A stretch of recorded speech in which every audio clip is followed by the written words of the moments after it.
श्री राधे।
बेटा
तं नमामि त्वमेव माता च पिता त्वमेव बन्धु च सखा त्वमेव विद्याधरणं त्वमेव सर्वं मम देवदे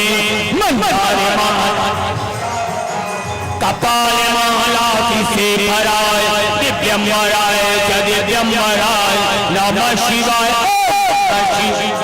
हरे राम राम राम हरे हरे कृष्ण कृष्ण कृष्ण हरे राम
श्री राधे।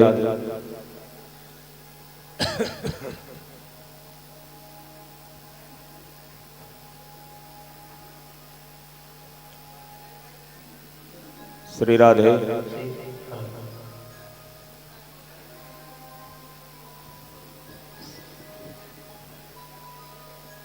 श्री राधे।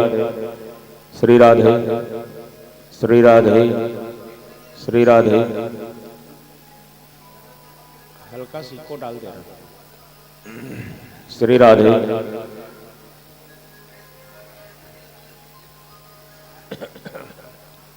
श्री राधे। श्री राधे। श्री राधे। बस श्री राधे। चलिए बैठिए। श्री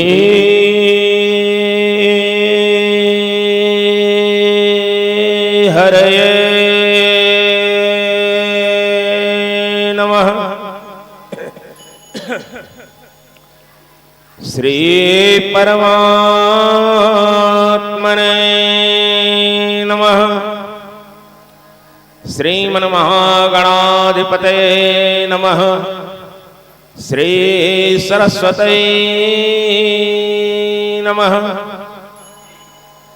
श्री सीताराम चरण कमलेभ्यो नमः। श्री राधा कृष्ण चरण कमलेभ्यो नमः। श्री हनुमते नमः। श्री दुर्गाय नमः। ग्राम देवताभ्यो स्थान देवताभ्यो वासुदेवताभ्यो सर्वदेवताभ्यो नमः। श्री गुरु चरण कमलेभ्यो नमः। मातृपितृ चरण कमलेभ्यो नमः। ओम नमो भगवते वासुदेवाय।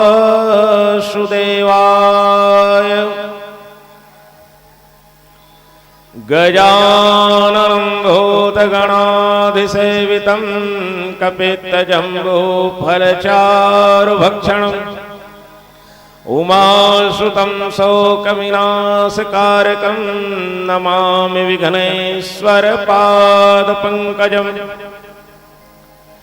शुक्लां ब्रह्मविचारसारपरमां माद्यां जगत्व्यापनीं वीणापुस्तकधारणीम् अभयदां जाड्यान्धकारापहम् हस्ते स्फाटिकमालिकां विदधति पद्मासने संस्थितां वन्दे तां परमेश्वरीं भगवतीं बुद्धिं प्रदां शारदाम् वरहापीडं नटवरवपुः कर्णयो कर्णिकारं विव्रतवासं कनककपीशं वैजयन्तीचमालाम् रन्धारवेणुर्धरसुधय पुर्यन्यगोपवृन्दै वृन्दारण्यं स्वपदरमणं प्राविशद्गीतकीर्तिः वसुदेवसुतं देवं कंसचाणूरमर्दनं देवकी परमानन्दं वन्दे कृष्णं जगद्गुरुम् वंशी विभूषितकरान्नवनीरदाभात पीताम्बरहदारुण्यबिम्बफलदर्ष्टात् पूर्णेन्दुसुन्दरमुखादरविन्दनेत्रात् कृष्णात् परं किमपेतत्त्वमहं न जाने नीलाम्बुजश्यामलकोमलाङ्गं सीतासमारोहपितवामभागम् प्राणौ महासायक चारुचापं नमामि रामं रघुवंशनाथं रामाय रामभद्राय रामचन्द्राय मानसे रघुनाथाय नाथाय सीतायाः पतये नमः। उल्लङ्घ सिन्धो सलिलं सलिलं यः शोकवह्नि जनकात्मजाया आदात नैव ददाह लङ्कां नमामि तं प्राञ्जनीरयाञ्जनेयम् मनोजवं मारुततुल्यवेगं जितेन्द्रियं बुद्धिं वशामविष्टं वातात्मजं वानरयुक्तमुख्यं श्रीरामदूतं शरणं प्रपद्ये। जयतु देवी चामुण्डै जय भूतार्थहारिणी जय सर्वगते देवी कालरात्रे नमस्तुते। जयन्ति मंगला काली भद्रकाली कपालिनी दुर्गा क्षमा शिवा धात्री स्वाहा स्वधा नमस्तुते।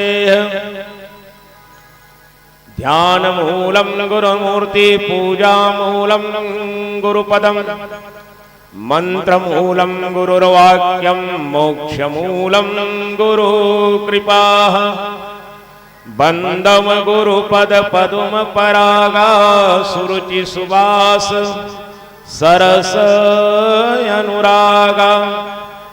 राधा मेरी स्वामिनी मैं राधे को दास जन्म जन्म मोहि दीजियो श्री वृंदावन निवास। जय जय श्री राधा रमण जय जय नवल किशोर जय गोपी चित चोर प्रभु जय जय माखन चोर।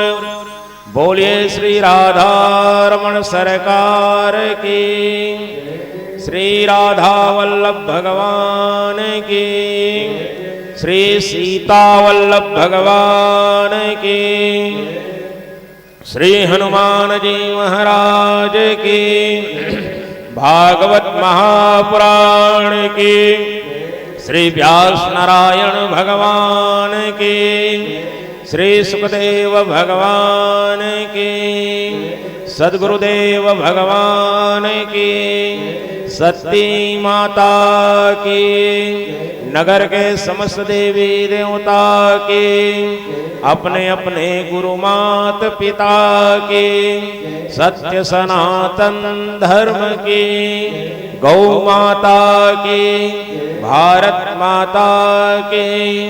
नमः पार्वती पतये हर हर हर महादेव। जय जय श्री राधे, जय जय श्री राधे, जय जय श्री राधे श्याम। आत्मस्वरूप सज्जन वृंद, ममतामयी करुणामयी दयामयी वात्सल्यमयी माताएं,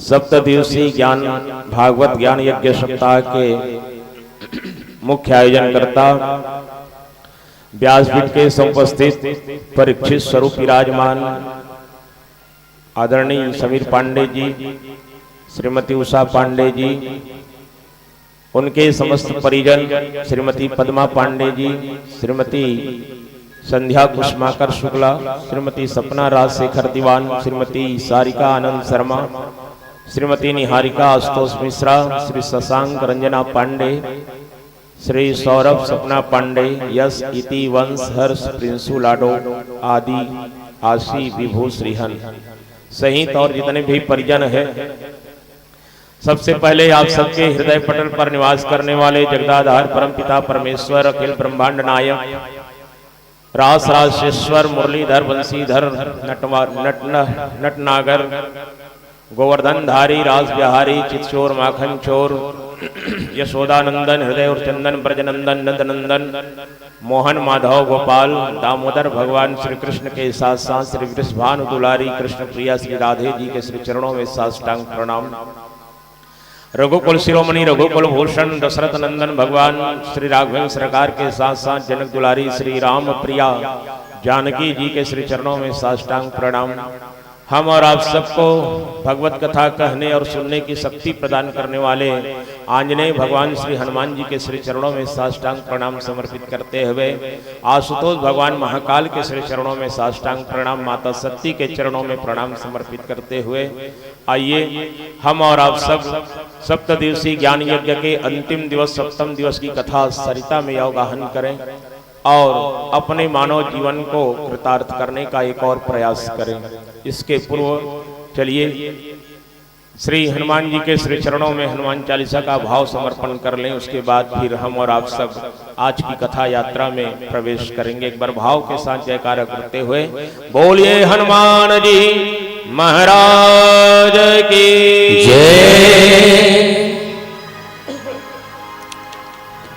श्री गुरु चरण सरोज रज निज मनो सुधा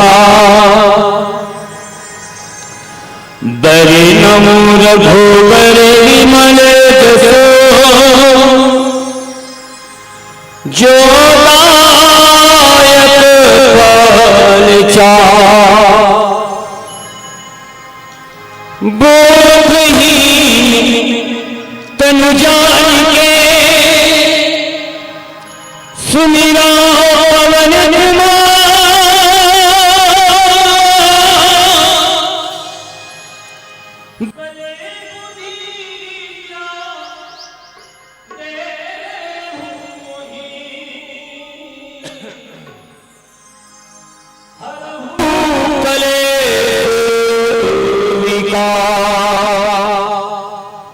बोलिए हनुमान जी महाराज की जय हो। जय हनुमान ज्ञान गुण सागर जय कपीति हो लोक उजागर राम दूत अतुलित बल धामा राम दूत अतुलित बल धामा अंजनी पुत्र पवन सुत नामा महावीर विक्रम बजरंगी कुमति निवार सुमति के संगी कंचन वरण विराज सुबेसा कानन कुंडल कुंजित केसा हाथ बजरा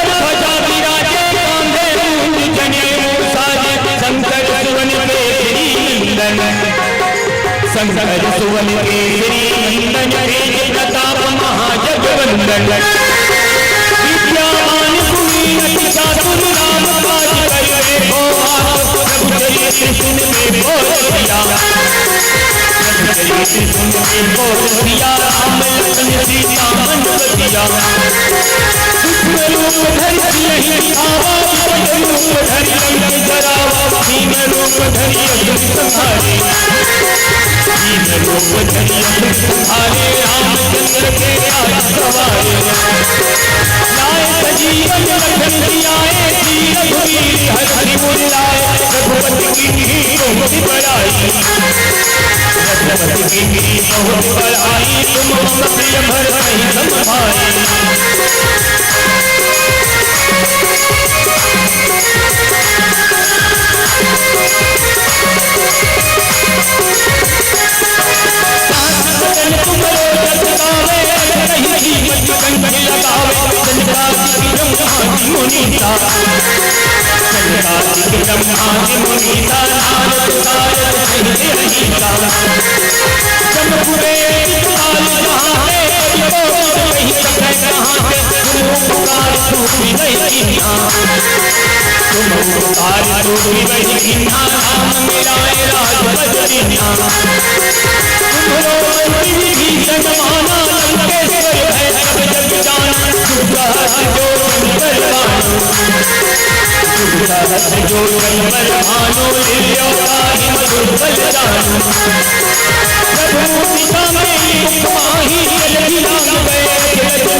संकट हरणा मंगल मूर्ति राम लखन सीता सहित हृदय हो सियावर रामचंद्र की जय पवन सुत हनुमान की जय हो। गोस्वामी तुलसीदास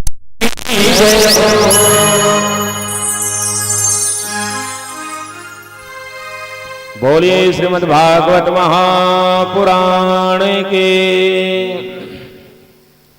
एक बार पुनः आज अंतिम दिवस मोक्ष दिवस की कथा यात्रा में सम्मिलित हुए समस्त धर्म प्रेमी, भगवत कथा प्रेमी, रसिक, सुधी श्रोता समाज, आप सबको पांडे परिवार की ओर से व्यासपीठ से बहुत बहुत अभिनंदन स्वागत करते हुए जय श्री कृष्ण, जय श्री राधे।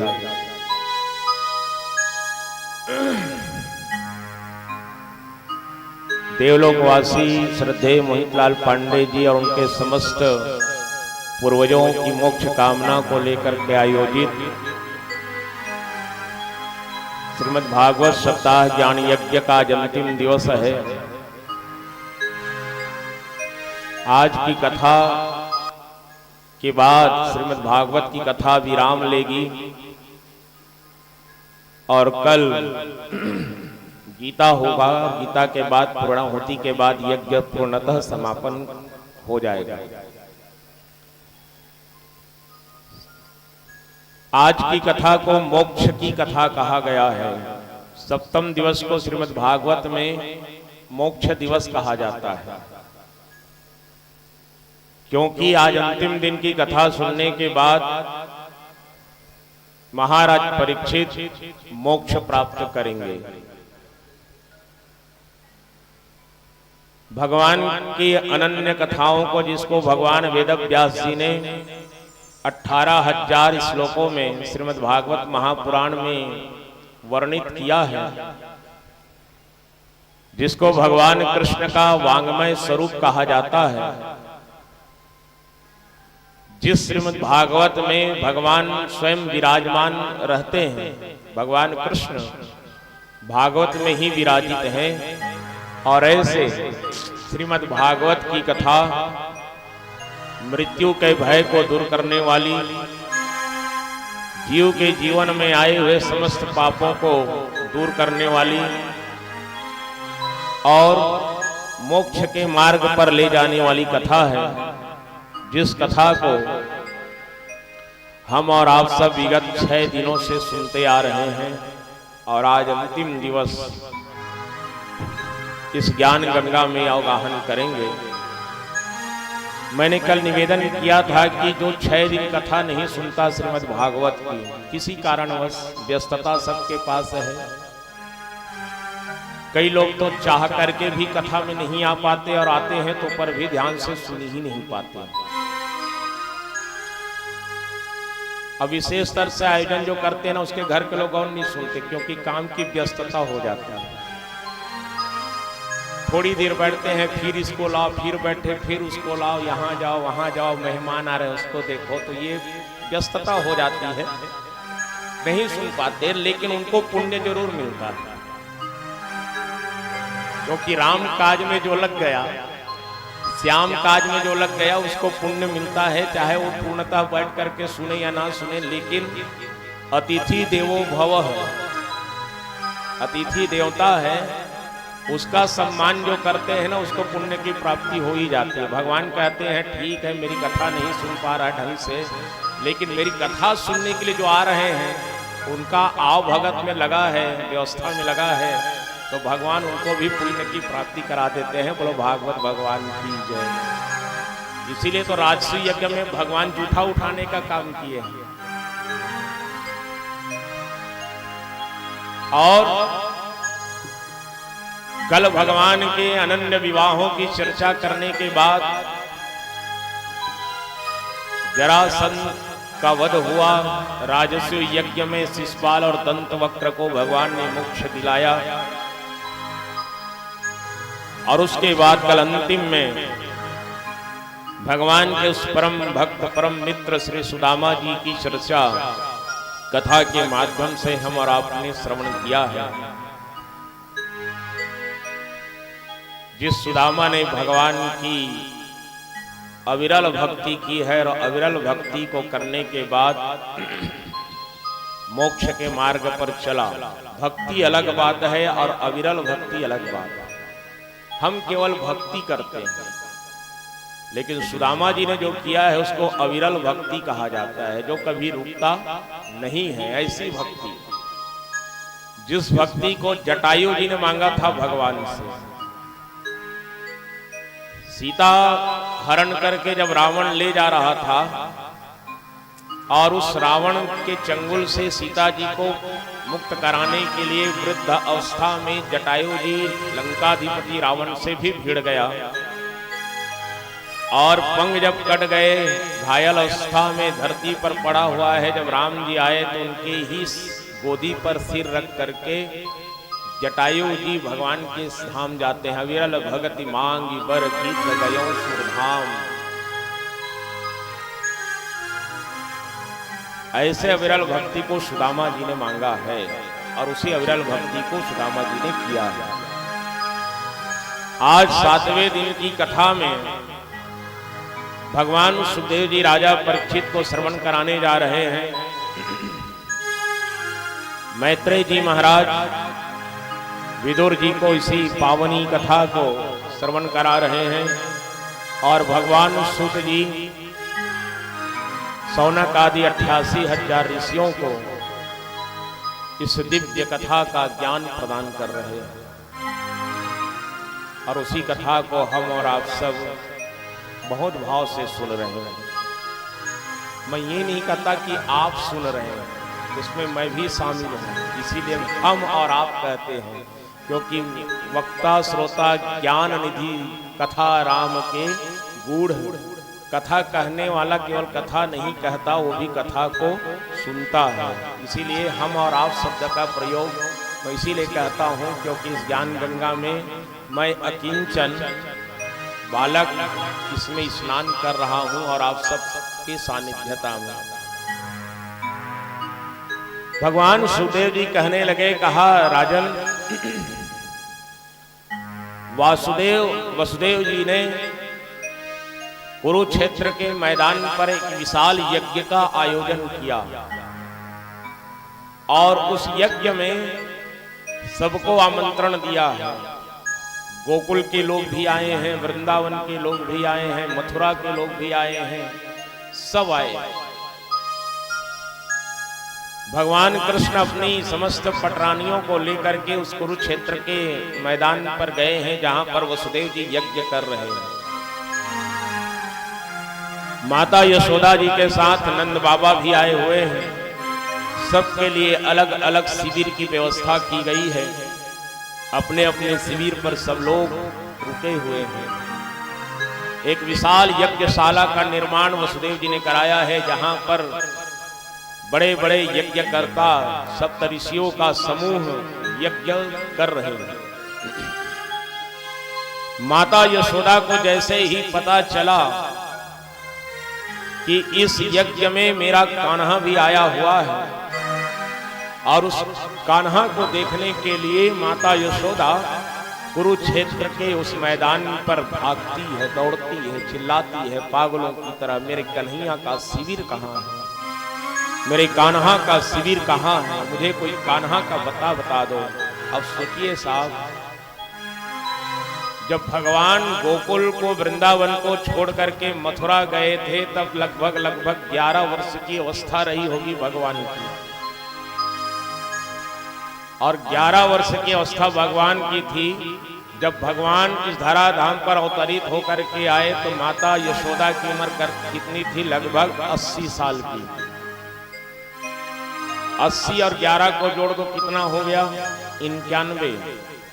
91 साल की जब यशोदा की थी तब भगवान कन्हैया मथुरा चले गए थे और मथुरा जाने के बाद वापस नहीं आए और आज उनका मिलना हो रहा है।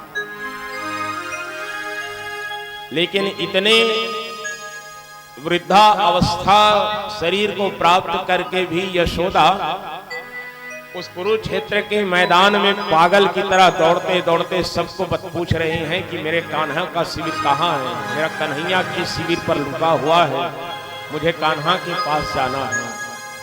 और जिस शिविर में भगवान कृष्ण रुके हुए थे वहीं बगल से जैसे ही माता यशोदा आवाज लगाते हुए दौड़ती है, ओ कान्हा ओ कान्हा, ओ कान्हा, कहाँ है बेटा? देख तेरी माँ आज तुझे पुकार रही है। और ऐसे कह के जैसे ही उस शिविर के बगल से माता यशोदा जी दौड़ी, भगवान कन्हैया के कानों में आवाज पहुंचा। भगवान कन्हैया सोचते हैं कि ऐसे आवाज और इस नाम से तो मुझे केवल मेरी माँ यशोदा ही पुकारा करती है। शिविर से बाहर दौड़ा भगवान कन्हैया और बाहर दौड़ करके जहां माता यशोदा दौड़ते दौड़ते जा रही है, माता यशोदा का आवाज लगाती का मैया, ओ मैया देखो तुम्हारा कान्हा यहाँ है।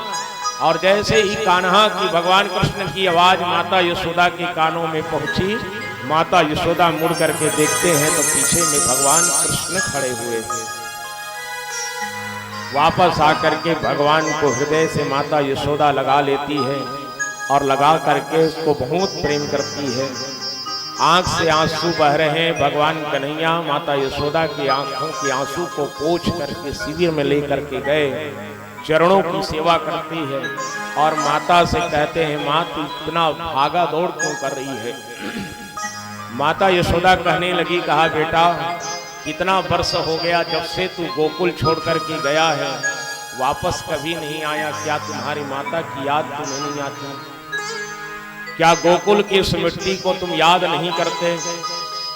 क्या जिस गायों को तुम चराया करते थे उन गायों की याद तुम्हें कभी नहीं आती? वृंदावन की याद कभी नहीं आती? भगवान कहने लगे, कहा माँ मैं उन सब को और आपको कैसे भूल सकता हूं जहां पर मेरा जीवन पला है, जिस मिट्टी पर मैंने खेला है, आपके हाथों से जो माखन मिश्री का रसस्वादन मैंने किया है, जिन गायों के इस थन से निकले वाले दुग्ध का मैंने पान किया है, उन सब को मैं कैसे भूल सकता हूँ। लेकिन व्यस्तता इतनी है कि मैं आपसे मिलने के लिए नहीं आ पाया, इसके लिए मैं क्षमा चाहता हूँ। माता यशोदा से बहुत देर तक बात की भगवान कन्हैया, और भगवान कन्हैया बात करने के बाद माता यशोदा से कहते हैं, माँ आपका जीवन धन्य है और आपसे कहीं ज्यादा मेरा जीवन धन्य है जो आप जैसी माता की गोदी में खेलने का अवसर मुझे प्राप्त हुआ है। भगवान कन्हैया माता यशोदा को समझाए और समझाने के बाद वहां से चले जाते हैं। और उसके बाद भगवान कन्हैया की पत्नियों को पता चलता है कि इस यज्ञ में राधा रानी भी आई हुई है। रुक्मणी जी सोचती है, जिस राधा की प्रशंसा भगवान कृष्ण के मुंह से हमने इतना सुना है, चलो जा करके तो देखें वो राधा दिखती कैसे है, वो राधा कितनी सुंदर है जिसकी प्रशंसा हमेशा भगवान करते रहते हैं। भगवान कृष्ण को जाकर के रुक्मणी जी कहती है, कहा हे द्वारिकाधीश, हमने सुना है कि यहाँ पर राधा जी आई हुई है। भगवान कन्हैया कहे, हाँ राधा जी तो आई है, लेकिन राधा और कृष्ण का मिलन उस यज्ञ में अभी तक हुआ नहीं। भगवान कहे, हाँ है तो है। रुक्मणी जी कहती है, तो हम उनका दर्शन करना चाहते हैं राधा जी का। बोले चले जाओ, बहुत अच्छी बात। राधा जी का दर्शन करना ही चाहिए, क्योंकि राधा में तो ही कृष्ण है और कृष्ण में राधा है। लेकिन भगवान कन्हैया बोले, कहा देवी जब जाओगे ना तो खाली हाथ मत जाना उसके पास, हाँ कुछ ले करके जाना राधा जी के लिए। बस इतना ही कहा है, कुछ ले करके जाना। माता रुक्मणी, सत्यभामा, जामवंती, कालिंदी, मित्रविंदा इत्यादि रानियों को लेकर के जहां पर राधा रानी का शिविर बना हुआ है वहां पर पहुंचती हैं, तो वहां पर बड़ा अद्भुत आश्चर्य चकित कर देने वाली घटना घटती है। साथ भगवान सुखदेव जी कहते हैं, राजन जिस शिविर में राधा जी हैं उस शिविर के 7 दरवाजे बने हुए हैं, केवल एक दरवाजा नहीं, 7 दरवाजा है राधा रानी के शिविर में। और हर शिविर में गोपियां पहरेदार बन करके खड़ी हुई है। पहले दरवाजे पर जैसे ही गई तो एक गोपी पहरा देते हुए खड़ी है, और रुक्मणी जी जा करके कहती है राधा जी को रुक्मणी का प्रणाम। दासी कहती है देवी मैं राधा नहीं हूं, मैं तो राधा की दासी की दासी की दासी की दासी की दासी हूं। राधा जी तो अंदर बैठी हुई है। रुक्मणी जी सोच में पड़ गए, अरे बाप, दासी की दासी की दासी इतनी सुंदर है तो राधा कितनी सुंदर है। अगले दरवाजे में गए, फिर दासी खड़ी है, फिर रुक्मणी जी ने प्रणाम किया, राधा जी को प्रणाम। फिर आप धोखा खा गई देवी, मैं राधा नहीं। ऐसे करते करते 7वें दरवाजे पर जैसे पहुंची तो वहां पर ललिता नाम की उनकी सहेली जो है पहरा देते हुए खड़ी है। जाकर के रुक्मणी जी देखती है, हो सकता है ये तो राधा जरूर है, और उसको जाकर के रुक्मणी इत्यादि रानियां प्रणाम करती है।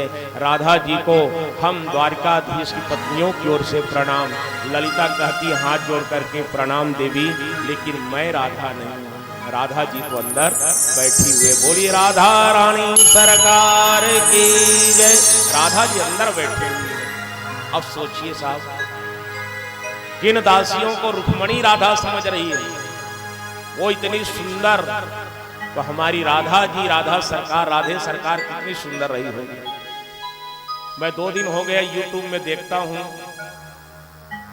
जहां प्रदीप मिश्रा जी की उस वक्तव्य का पूरा चर्चा चल रहा है। राधा जी की शादी, राधा जी के पति के बारे में जो प्रदीप मिश्रा जी ने कहा है, उसके बारे में बड़े बड़े विद्वानों का जो मत आ रहा है उसको रोज सुनते बैठता हूँ। अब मैं कंफ्यूजन में हूँ कि कौन सही है कौन गलत है, लेकिन जो ब्रज में रहते हैं उनकी वाणी कभी गलत नहीं हो सकती।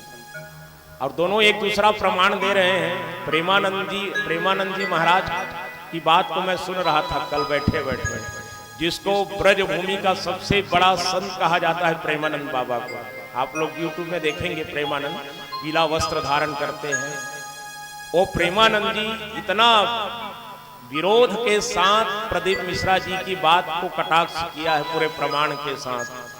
वो तो सीधा सीधा कहते हैं 4 अक्षर पढ़ने के बाद व्यास गद्दी में बैठ करके अपने आप को विद्वान कहने वालों को शर्म आनी चाहिए जो राधा रानी के बारे में ऐसी गलत बातें करते हैं। और हम जैसे कि औकात नहीं साहब कि राधा रानी के पति और उनके परिवार के, उनके शादी के बारे में बात ही कर सके। इसलिए मैं आज तक कभी नहीं बोला कि राधा की शादी हुई है नहीं हुई है, क्या है कैसा है, क्योंकि हमारी औकात नहीं है कि राधे रानी के बारे में और कुछ बता सके। जब रुक्मणी जी सुनी तो अंदर जब प्रवेश करती है तो राधा रानी का बाल बिखरा हुआ और दूसरी ओर मुंह करके राधा रानी बैठी हुई है। रुक्मणी जी जा करके रानियों के साथ प्रवेश करती है और जा करके कहने लगी, द्वारिकाधीश की पत्नियों की ओर से राधा जी को प्रणाम स्वीकार हो। जैसे ही राधा जी सुनी मुड़ करके देखती है और कहने लगी, कहा आप सबको राधा का प्रणाम। और जैसे ही मुड़ती है साहब, रुक्मणी इत्यादि रानियां माता राधा जी के उस स्वरूप को देखे तो फिर देखते ही रह गए। इतनी सुंदर राधा। रुक्मणी को अपने सौंदर्य पर कुछ देर के लिए अपने आप को रुक्मणी इत्यादि रानियां भूल जाती है। इतनी सुंदर, बिना किसी श्रृंगार के। भगवान कृष्ण की पत्नियां तो श्रृंगार करके गई हुई हैं तब इतनी सुंदर है, लेकिन राधा जी के शरीर पर कोई सौंदर्य का प्रसाधन नहीं लगा हुआ। सुंदरता की कोई आभूषण उनके शरीर पर नहीं है। बाल अलग से बिखरे हुए, बाल पर कंघी भी नहीं किया, यहाँ तक कि बाल को गुथ करके गजरे इत्यादि का प्रयोग राधा जी नहीं की हुई, क्योंकि जब से भगवान कृष्ण वृंदावन को छोड़ के गए हैं, राधा ने तो श्रृंगार करना ही छोड़ दिया है। बोलो राधा रमन भगवान की जय। श्रृंगार करना छोड़ दिया राधा। श्रृंगार क्या होता है राधा जी भूल गई। बिना कृष्ण के मेरे शरीर पर श्रृंगार कैसे हो सकता है। रासलीला में जगह तय ना जो श्रृंगार राधा जी करती थी, किस नाम का? कृष्ण नाम का। और उस कृष्ण नाम के श्रृंगार, कृष्ण के जाने के साथ ही श्रृंगार की महत्ता, श्रृंगार एक नारी के जीवन में क्या महत्व रखता है उसको राधा जी भूल गई, लेकिन उसके बाद भी बड़ी सुंदर है राधा। रुक्मणी इत्यादि रानियां राधा जी को सुंदर स्वरूप को देखे तो देखते ही रह गए, एक टक निगाहें हो गई सभी समस्त रानियां। राधा जी कहने लगे, कहा देवी आप सब आसन ग्रहण करें। जब राधा जी की वाणी सुनी तब थोड़ा ध्यान टूटा, बैठ गए और बैठने के बाद चर्चा चल रही है।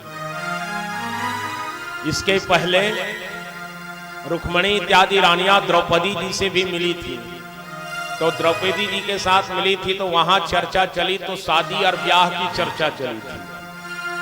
द्रौपदी जी से रुक्मणी जी कहती है, कहा देवी आप पांडवों को कैसे मिली, आपका विवाह पांडवों के साथ कैसे हुआ। तो द्रौपदी जी इन लोगों को पूछी, आप लोगों का विवाह कृष्ण के साथ कैसे हुआ। ये वहां की चर्चा है, भगवान कृष्ण की पत्नियां और द्रौपदी के बीच की चर्चा। लेकिन आज राधा जी के पास जैसे गई तो वहां पर विवाह की चर्चा नहीं चली, वहां परिवार विवाह इत्यादि की चर्चा सब भूल गए। और माता रुक्मणी कह रही है, कहा राधा जी हम तो भगवान के मुख से हमेशा सदैव आपका नाम सुनते हैं, आपकी प्रशंसा सुनते हैं, जितना सुना था आप तो उससे कहीं ज्यादा सुंदर हो। ये बताइए, वहां तो केवल प्रेम की चर्चा चल रही साहब।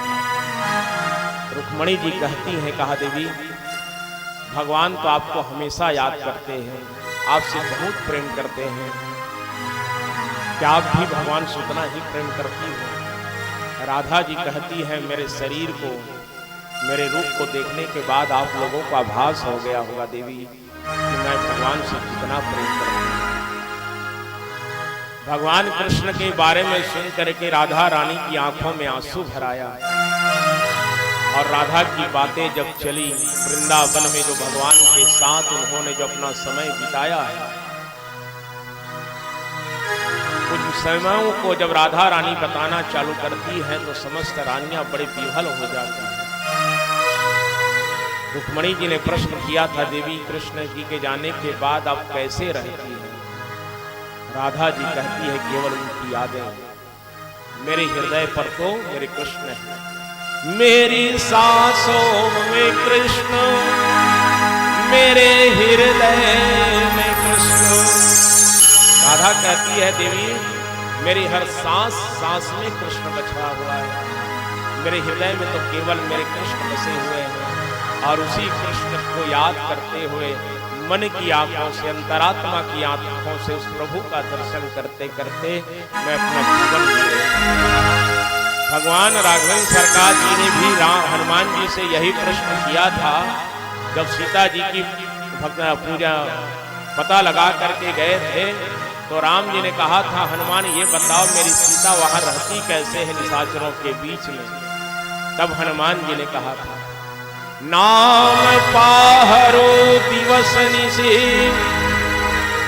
ध्यान तुम्हार कपाट, निज पद जंत्रित प्राण जाहिगे बाट।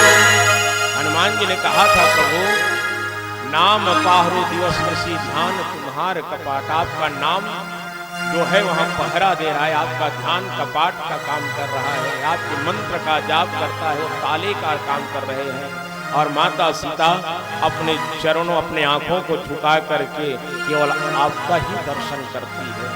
आज राधा जी कह रही है, मैं अपने हृदय पर बसने वाले उस श्याम का दर्शन करती हूँ अपने अंतरात्मा से, मन की आंखों से। और ऐसे सत्संग की चर्चा माता रुक्मणी और इत्यादि रानियों का राधा जी के साथ हुआ है।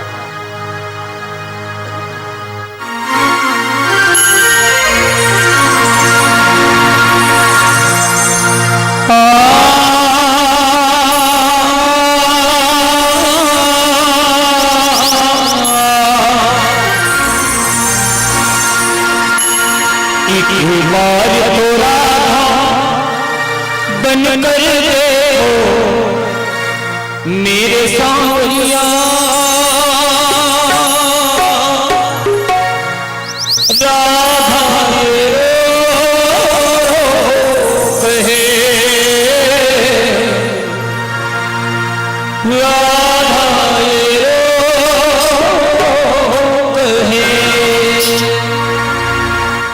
एक बार जो राधा बन कर देखो मेरे सामरिया, राधा ये रो राधा ये रो एक बार जो राधा बन कर देखो मेरे सामरिया, राधा ये रो राधा ये रो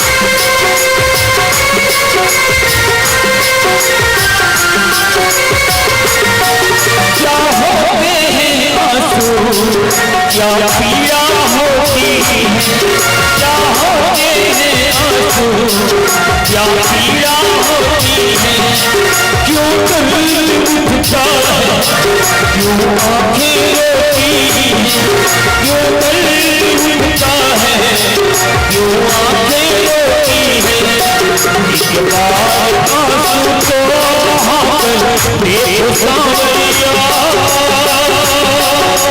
राधा ये रो राधा ये रो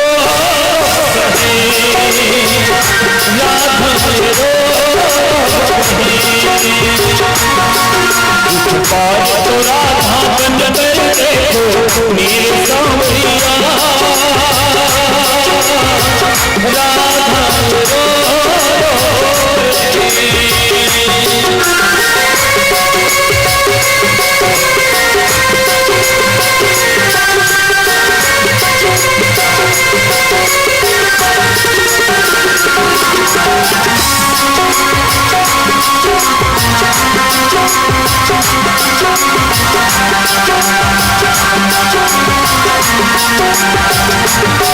क्या जानोगे तुम प्रेम की भाषा, क्या जानोगे तुम प्रेम की भाषा, क्या होती है आशा, क्या होती निराशा, क्या होती है आशा, क्या होती निराशा, एक बार चला तुम प्रेम करके देखो सावरिया,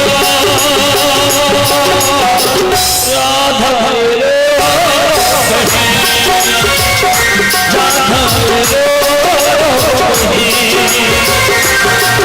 एक बार जो राधा बन कर देखो मेरे सावरिया, राधा ये रो राधा ये रो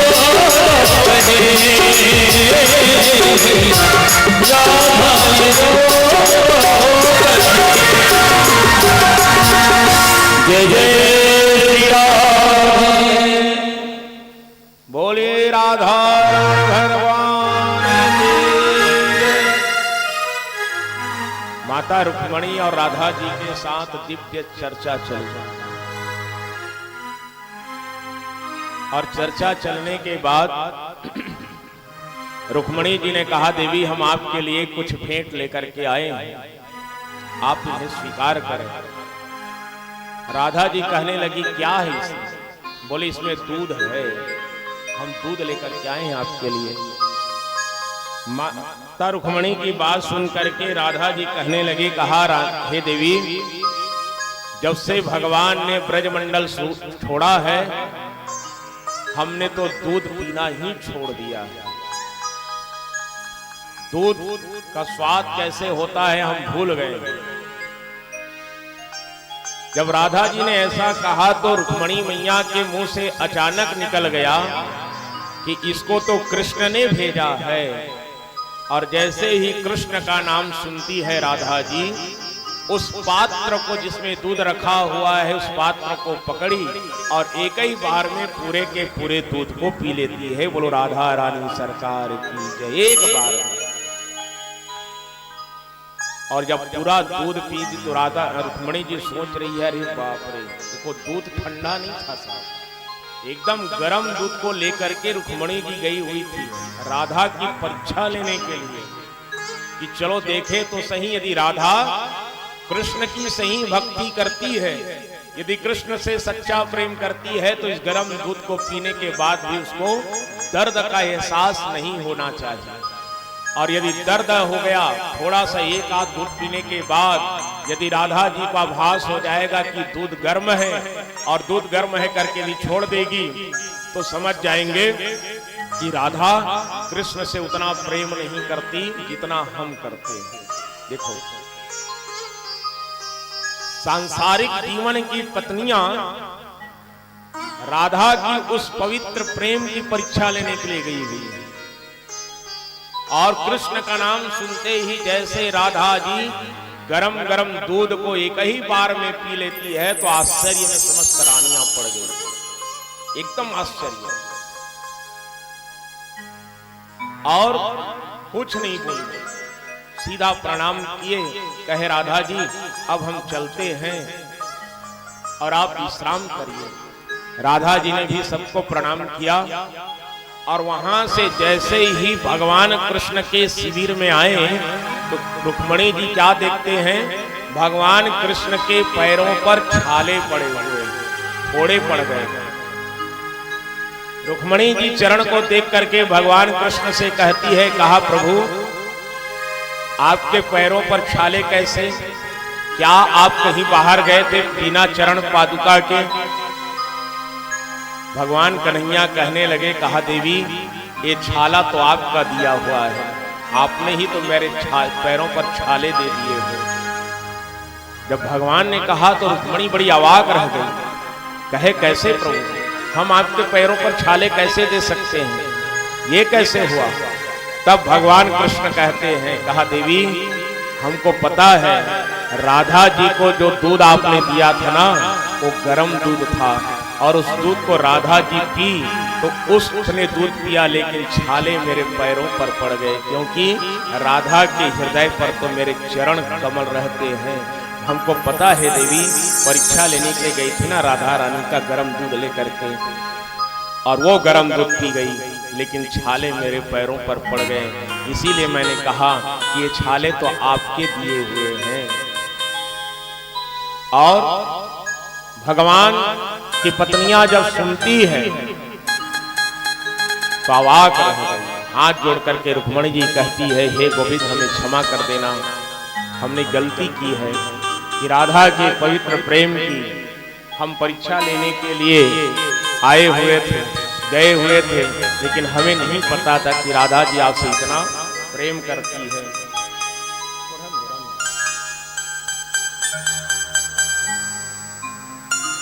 और फिर भगवान सुखदेव जी इस प्रकार से कथा सुना रहे हैं। वहीं पर माता यशोदा और माता देवकी से भगवान कन्हैया कुछ प्रश्न करते हैं। माता यशोदा से पहले मिले भगवान ने तो प्रश्न किया, कहा मैया यशोदा आपने हमें पुत्र रूप में दुग्धपान कराया है, पालन पोषण किया है, आपके जीवन में कुछ अभिलाषा हो तो बता दीजिए, आपकी कोई इच्छा हो तो बता दीजिए, हम वो पूर्ण करेंगे, आप मांग लो क्या चाहती हो। तो माता यशोदा कहती है, कहा बेटा मैं आपसे कुछ नहीं चाहती, मेरा तो ये सौभाग्य है कि बाल्यकाल में आप मेरे घर रहे, मेरे पुत्र बन करके रहे, मैंने आपको अपनी गोदी में खिलाया है, माखन मिश्री खिलाया है, इसके अलावा मैं और क्या चाह सकती हूँ, कोई कामना नहीं है मन में। एक ये माँ है। और देवकी जी से भगवान ने यही प्रश्न किया कि माता आप क्या चाहती है मांग लो।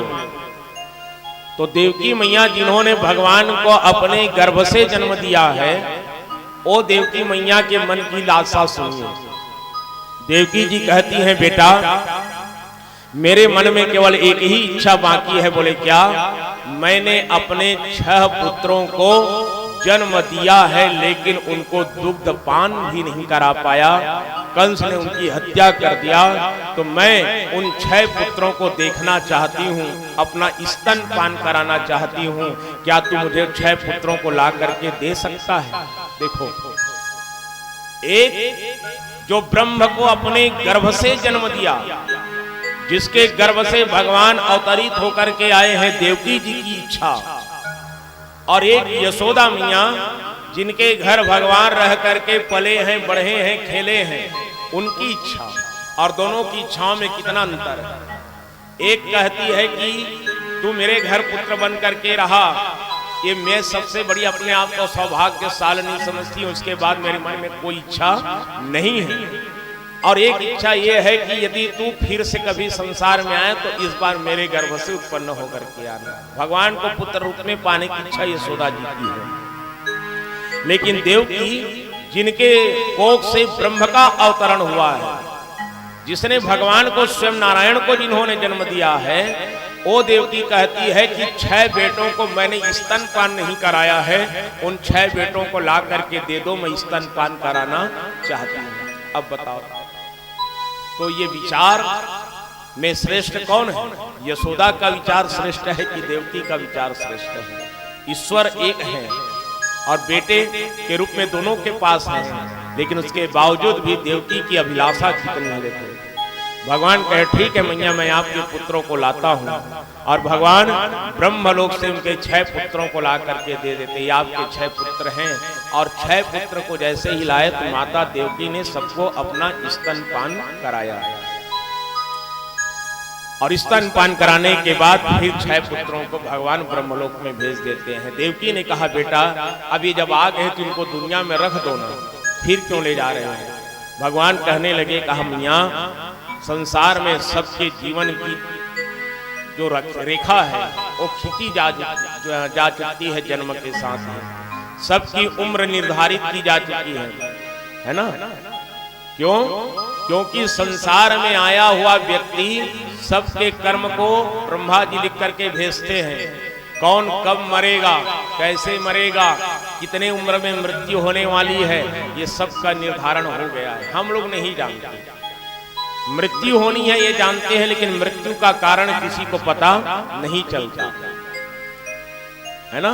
और एक दिन मरने के बाद व्यक्ति जो है खाक में मिल जाता है और मिट्टी से बने हुए शरीर का अभिमान करते हैं। एक बढ़िया गाना है साहब, संसार में बड़े बड़े दानी महादानी बलवान आए, लेकिन सब चले गए। चोला माटी के हेरा एकर का भरोसा, चोला माटी के हेना का तो भरोसा है, ये माटी चोला है। और पवन दीवान भी कहते हैं, चोला तोर माटी है रे, काया तोर माटी है ना। ये दीवान जी की कविता है, लेकिन हम लोग जो गाएंगे वो अलग गीत है। चोला माटी के है ना, एकर का भरोसा, चोला माटी के है ना। चोला माटी के हेरा,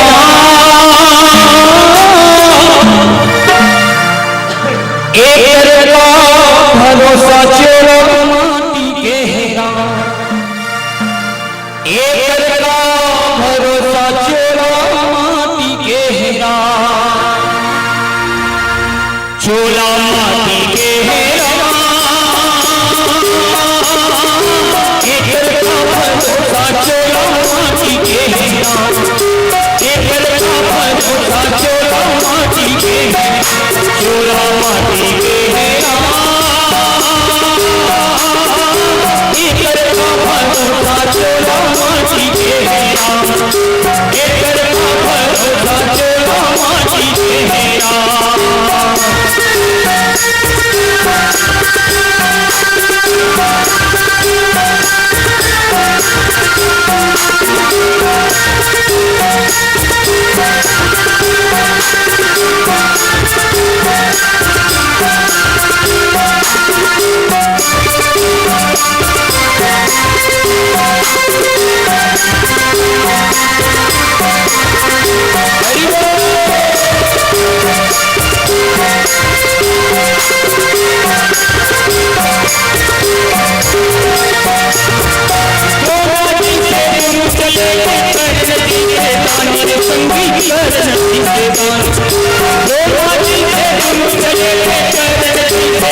मिट्टी के शरीर की कोई गारंटी नहीं है साहब, कब निकल जाए। कथा सुनते सुनते ही एक आध निकल जाएंगी, क्या गारंटी है? कोई गारंटी नहीं, हमारी भी गारंटी नहीं है ना। तो राजेश्वरानंद जी को सुने होंगे आप लोग, राजेश्वरानंद जी महाराज राम कथा के बहुत मधुर वक्ता थे राजेश्वरानंद। विवेकानंद आश्रम में राम कथा में आए थे और यहीं पर उसका प्राणांत हुआ था, विवेकानंद आश्रम रायपुर में। गद्दी से उतर करके गए और भरत जी का प्रसंग बोल रहे थे, अर्थ न धर्म न काम रुचि गति न चहो निर्वाण जन्म जन्म रति राम पद या वरदान नान। इसी प्रसंग पर उस दिन राजेश्वरानंद जी की वक्तव्य चल रही थी मंच से, और यही आत्मा परमात्मा मृत्यु की चर्चा चली। और जैसे ही गद्दी से उतरे और उनका देवलोक गमन हो गया, तो कितने सौभाग्यशाली रहे होंगे जो कथा करते करते कथा से उतरे और सीधा भगवान के धाम चले गए। कई ऐसे हैं, पागल बाबा का नाम सुने होंगे, वृंदावन का रसिक पागल कहा जाता है, जो भगवान के चरणों में, राधा जी के चरणों में अपने आप को समर्पित कर दिया, भगवान की गीत गा गा करके, है ना। तो ऐसे भगवान कहते हैं इस संसार में शरीर का कोई मोल नहीं है साहब, ना जाने कब ये प्राण यहां से निकल जाए, आत्मा निकल जाए, और हम इस मृत शरीर के प्रति इतना मोह करते हैं, जो नश्वर शरीर है उसके प्रति मोह करते हैं। देवकी मैया के बालकों को ला करके भगवान ने दिया, वापस भेजा, तो रखने की बात करते हैं तो भगवान ने कहा मैया इनकी जीवन की रेखा इतनी ही लंबी थी, ये आए से चला गया, आपने निवेदन किया तो इसको ला करके आपको दिखा दिया, लेकिन रहने यहाँ रखने की बात मत करिए, क्योंकि जिसकी मृत्यु हो गई है उसको फिर से रखा नहीं जा सकता। भगवान इस प्रकार से लीला कर रहे हैं। राजा परीक्षित ने प्रश्न किया, कहा गुरुदेव ये भक्ति का मार्ग तो बड़ा सुंदर मार्ग है, और जैसी भक्ति गोपियों ने भगवान से किया, जैसी भक्ति जैसा प्रेम राधा जी ने कृष्ण से किया, ऐसा प्रेम तो अब मेरे हृदय में भी भगवान के प्रति जागृत हो गया है भागवत की कथा को सुन करके। राजा परीक्षित से गदगद होकर के राजा परीक्षित जी बड़े प्रसन्न हो गए हैं, और आज सुखदेव जी राजा परीक्षित से बहुत सुंदर बात कहते हैं। बोलने लगे, कहा राजन वासुदेव भगवान कृष्ण से तो आपका 3 प्रकार का नाता जुड़ा हुआ है, आपके 3 रिश्ते हैं, संबंध 3 प्रकार का है राजा परीक्षित भगवान का आपसे। राजा परीक्षित कहने लगे, कैसे गुरुदेव? मेरा तिल संबंध भगवान से कैसे हुआ। तो पहला संबंध सुखदेव जी बताते हैं ईश्वर और जीव का संबंध। ईश्वर जीव अंश अविनाशी चेतन अमल सहज सुख राशि। तुम जीव हो और कृष्ण कौन है? ब्रह्म है। ब्रह्म और जीव का संबंध हो गया। ईश्वर और जीव के बीच में जो संबंध होता है वही संबंध तुम्हारे और भगवान कृष्ण के बीच में है। ये पहला संबंध है। दूसरा संबंध, भगवान कृष्ण की बहन तुम्हारी माता है सुभद्रा, ये दूसरा संबंध हो गया। सुभद्रा तुम्हारी माता है, सुभद्रा भगवान कृष्ण की बहन है। रिश्ते में तुम मामा और भांजा हो, ये दूसरा संबंध है। और तीसरा संबंध, तुम्हारी माता जो है उत्तरा, ये अर्जुन की बहू है। अर्जुन तुम्हारे दादा हैं और सुभद्रा तुम्हारा एक संबंध ये है। और तीसरा संबंध बताए कि तुम्हारी दादी जो है ना सुभद्रा, वो भगवान कृष्ण की बहन है। ये रिश्ता हो गया। 3 संबंध है और तीनों संबंध बहुत मधुर संबंध है। तो भगवान सुखदेव जी से राजा परीक्षित कहने लगे, कहा गुरुदेव ये तो मुझे पता है कि मेरी दादी भगवान की बहन है, लेकिन मेरे दादाजी के साथ विवाह कैसे हुआ मेरी दादी का, ये मैं नहीं जानता। मैं पूछा भी नहीं हूं कि आपकी शादी दादी के साथ कैसे हुई। हम लोग पूछते हैं क्या? आजकल के बच्चे पूछेंगे अपने दादा दादी को कि दादा आपकी शादी कैसे हुई थी। कई लोग पूछते भी हैं, पूछना भी चाहिए, थोड़े से उनके जीवन पर झांक करके देखना भी चाहिए।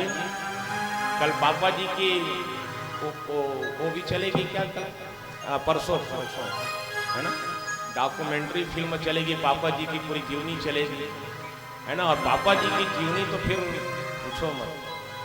मैं तो बार बार कहा हूँ कथा में कि बहुत सरल स्वभाव के सज्जन थे, और उनकी जीवनी को बचपना से यदि चलाएंगे तो हम लोग भी देखेंगे कि पापा जी बचपन में दिखते कैसे रहेंगे।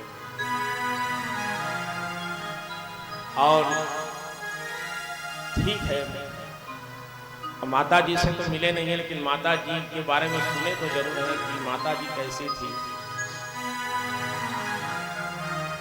कथा में कभी कभी बातें निकल जाती है ना, तो याद आ जाता है तो बोल देते हैं। लेकिन जो है सो है, संसार को छोड़ करके चले गए हैं, केवल यादें रह गई उनकी। और उन्हीं यादों के सहारे पूरा परिवार चल रहा है और आगे भी चलेगा। याद भी है, आशीर्वाद भी है माता पिता का। तो भगवान सुखदेव जी कहने लगे, कहा राजन सुनो, तुम्हारे दादा और दादी के विवाह कैसे हुआ था। एक दिन भगवान कन्हैया बलराम जी के साथ बैठे हुए थे, तो बलराम जी कहते हैं, कहा कान्हा हमारी बहन विवाह के योग्य हो गई है, इनकी शादी कर देते हैं। बोले हाँ भैया ये तो जरूरी है, किसके साथ करेंगे। बलराम जी कहते हैं दुर्योधन के साथ करेंगे। भगवान कृष्ण कहे तो दुनिया में को नहीं मिली सोच, हमारे बहनी सन विवाह करना है तो दुर्योधन के साथ। अरे वो तो बड़ा दुष्ट है, व्यवहारिकता नहीं है उसके जीवन में, वहां हमारी बहन सुख से नहीं रहेगी। लेकिन बलराम जी कहे नहीं नहीं नहीं, वो हमारा शिष्य है, हम उसी के साथ विवाह करेंगे। भगवान कन्हैया कहे अब मैं आपकी बात को तो टाल नहीं सकता, क्योंकि वचन दे करके आया हूं कि आप इस बार बड़े बन करके जाएंगे और आप जो कहेंगे वो मानूंगा, लेकिन आप अपना करिए, बाकी काम मेरा है। चलो ठीक है। और भगवान तुरंत अर्जुन को बुलाए और अर्जुन को बुला करके कहा, अर्जुन तुम एक काम करना, साधु बन करके आना, अर्जुन बन करके मत आना। बढ़िया दाढ़ी वाढ़ी लगा लो और आ करके हमारे द्वारिका की वाटिका में बैठ जाना और सब लोगों का ना भूत भविष्य बताते जाना। मैं सबको बता देता हूँ कौन कैसा है। भगवान की प्रेरणा से अर्जुन जी महाराज बढ़िया साधु का रूप लेकर के आया द्वारिका में और उपवन में बैठ गया। जो जाते उसका भूत भविष्य बता रहे हैं। अब बात फैल गई, भगवान कृष्ण के पास आ गए। भगवान कृष्ण भी गए, आकर के बलराम जी से कहते हैं, भैया आपने सुना है। बोले क्या। हमारी द्वारिका में ना एक संत आया हुआ है, हाँ एकदम प्रसिद्ध है, त्रिकालदर्शी है, वो मस्तक देख करके भूत भविष्य वर्तमान बताता है। बोले ऐसा है तो संत को हमारे यहाँ भोजन में बुलाओ, आदर करना चाहिए, हमारे यहाँ लाकर भोजन कराएंगे। बोले हाँ बिल्कुल बुलाएंगे।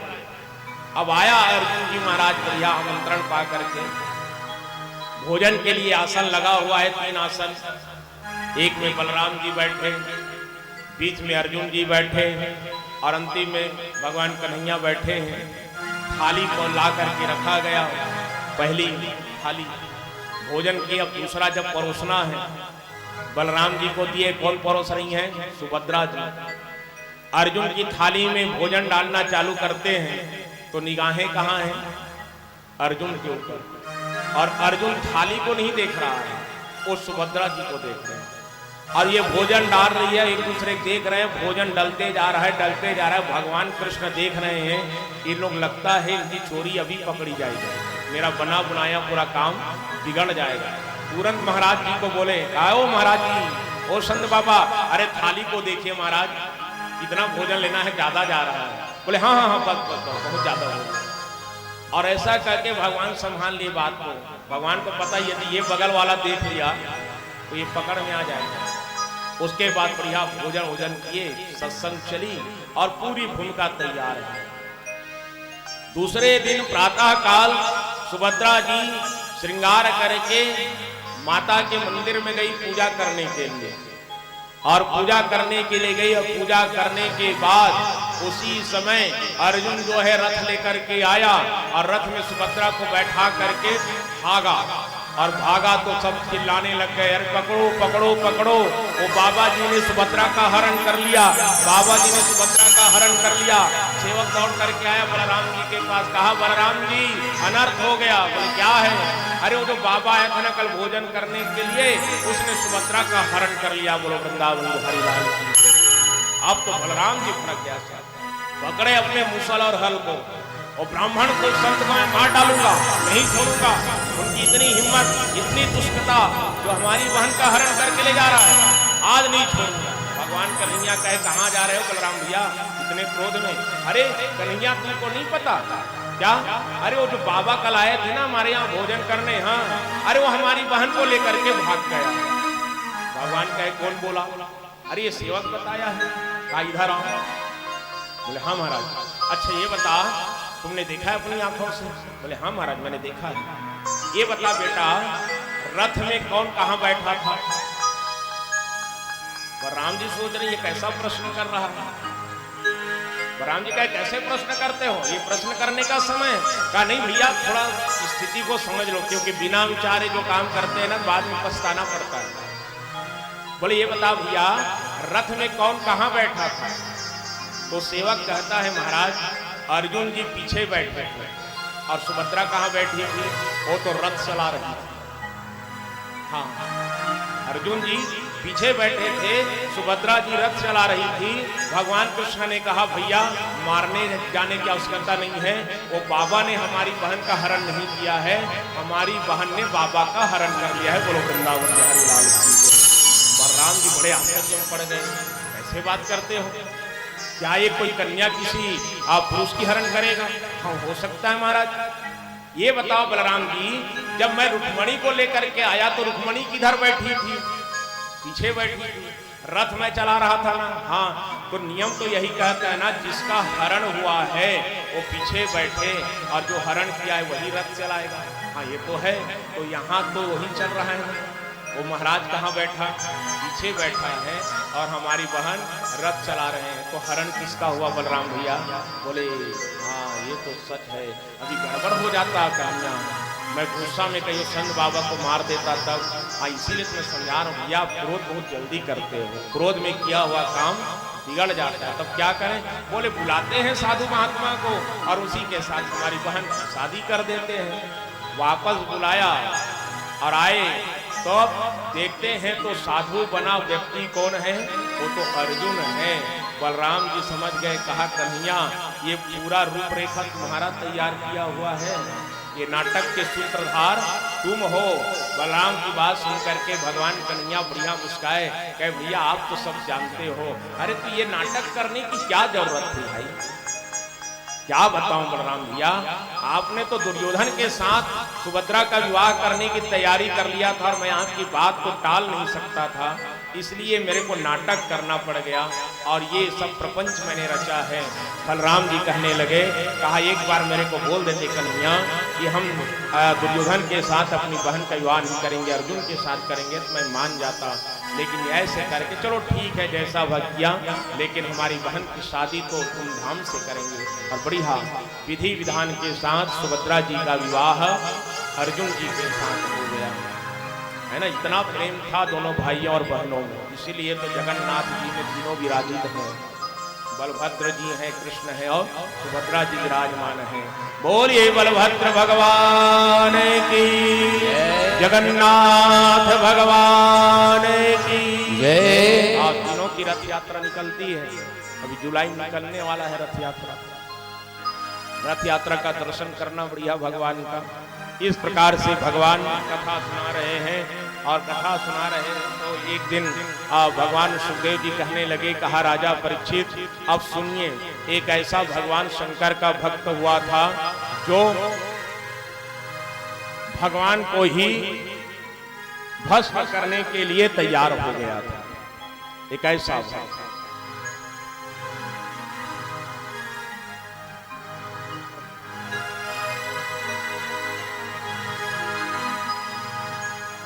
बोले कौन है महाराज?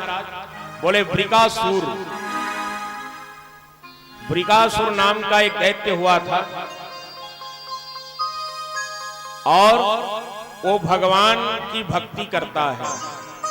वृकासुर एक दिन मन में विचार किया कि चलो मैं तप करूं और तप करके शक्ति अर्जित करना है मुझको। तो पूछा किसकी भक्ति करें? जो सबसे जल्दी प्रसन्न हो उसी की भक्ति करना है हमें। तो लोगों ने बताया भैया देखो, सभी देवताओं में सबसे जल्दी प्रसन्न यदि कोई होता है तो कौन होता है? बोले भगवान शंकर होते हैं, उसी की तपस्या कर लो। वृकासुर तैयार हो गया, चलो ठीक है हम उसी की तपस्या कर लेते हैं। और बढ़िया वृकासुर जो है तप करने के लिए पर्वत पर गया, और एक वृक्ष के नीचे रख दिया, एक वृक्ष के नीचे बैठ करके तप कर रहा है। इसका भगवान शंकर का। ओम नमः शिवाय, ओम नमः शिवाय, ओम नमः शिवाय, ओम नमः शिवाय। हर हर भोले नमः शिवाय, ओम नमः शिवाय, ओम नमः शिवाय। हर हर भोले नमः शिवाय, ओम नमः शिवाय, ओम नमः शिवाय। हर हर भोले ओम नमः शिवाय, ओम नमः शिवाय। हर हर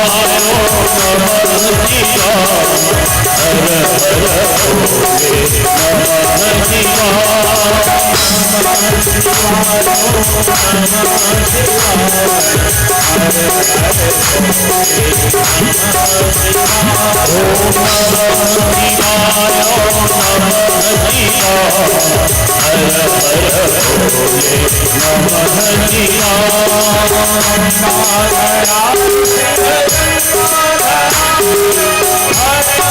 नमः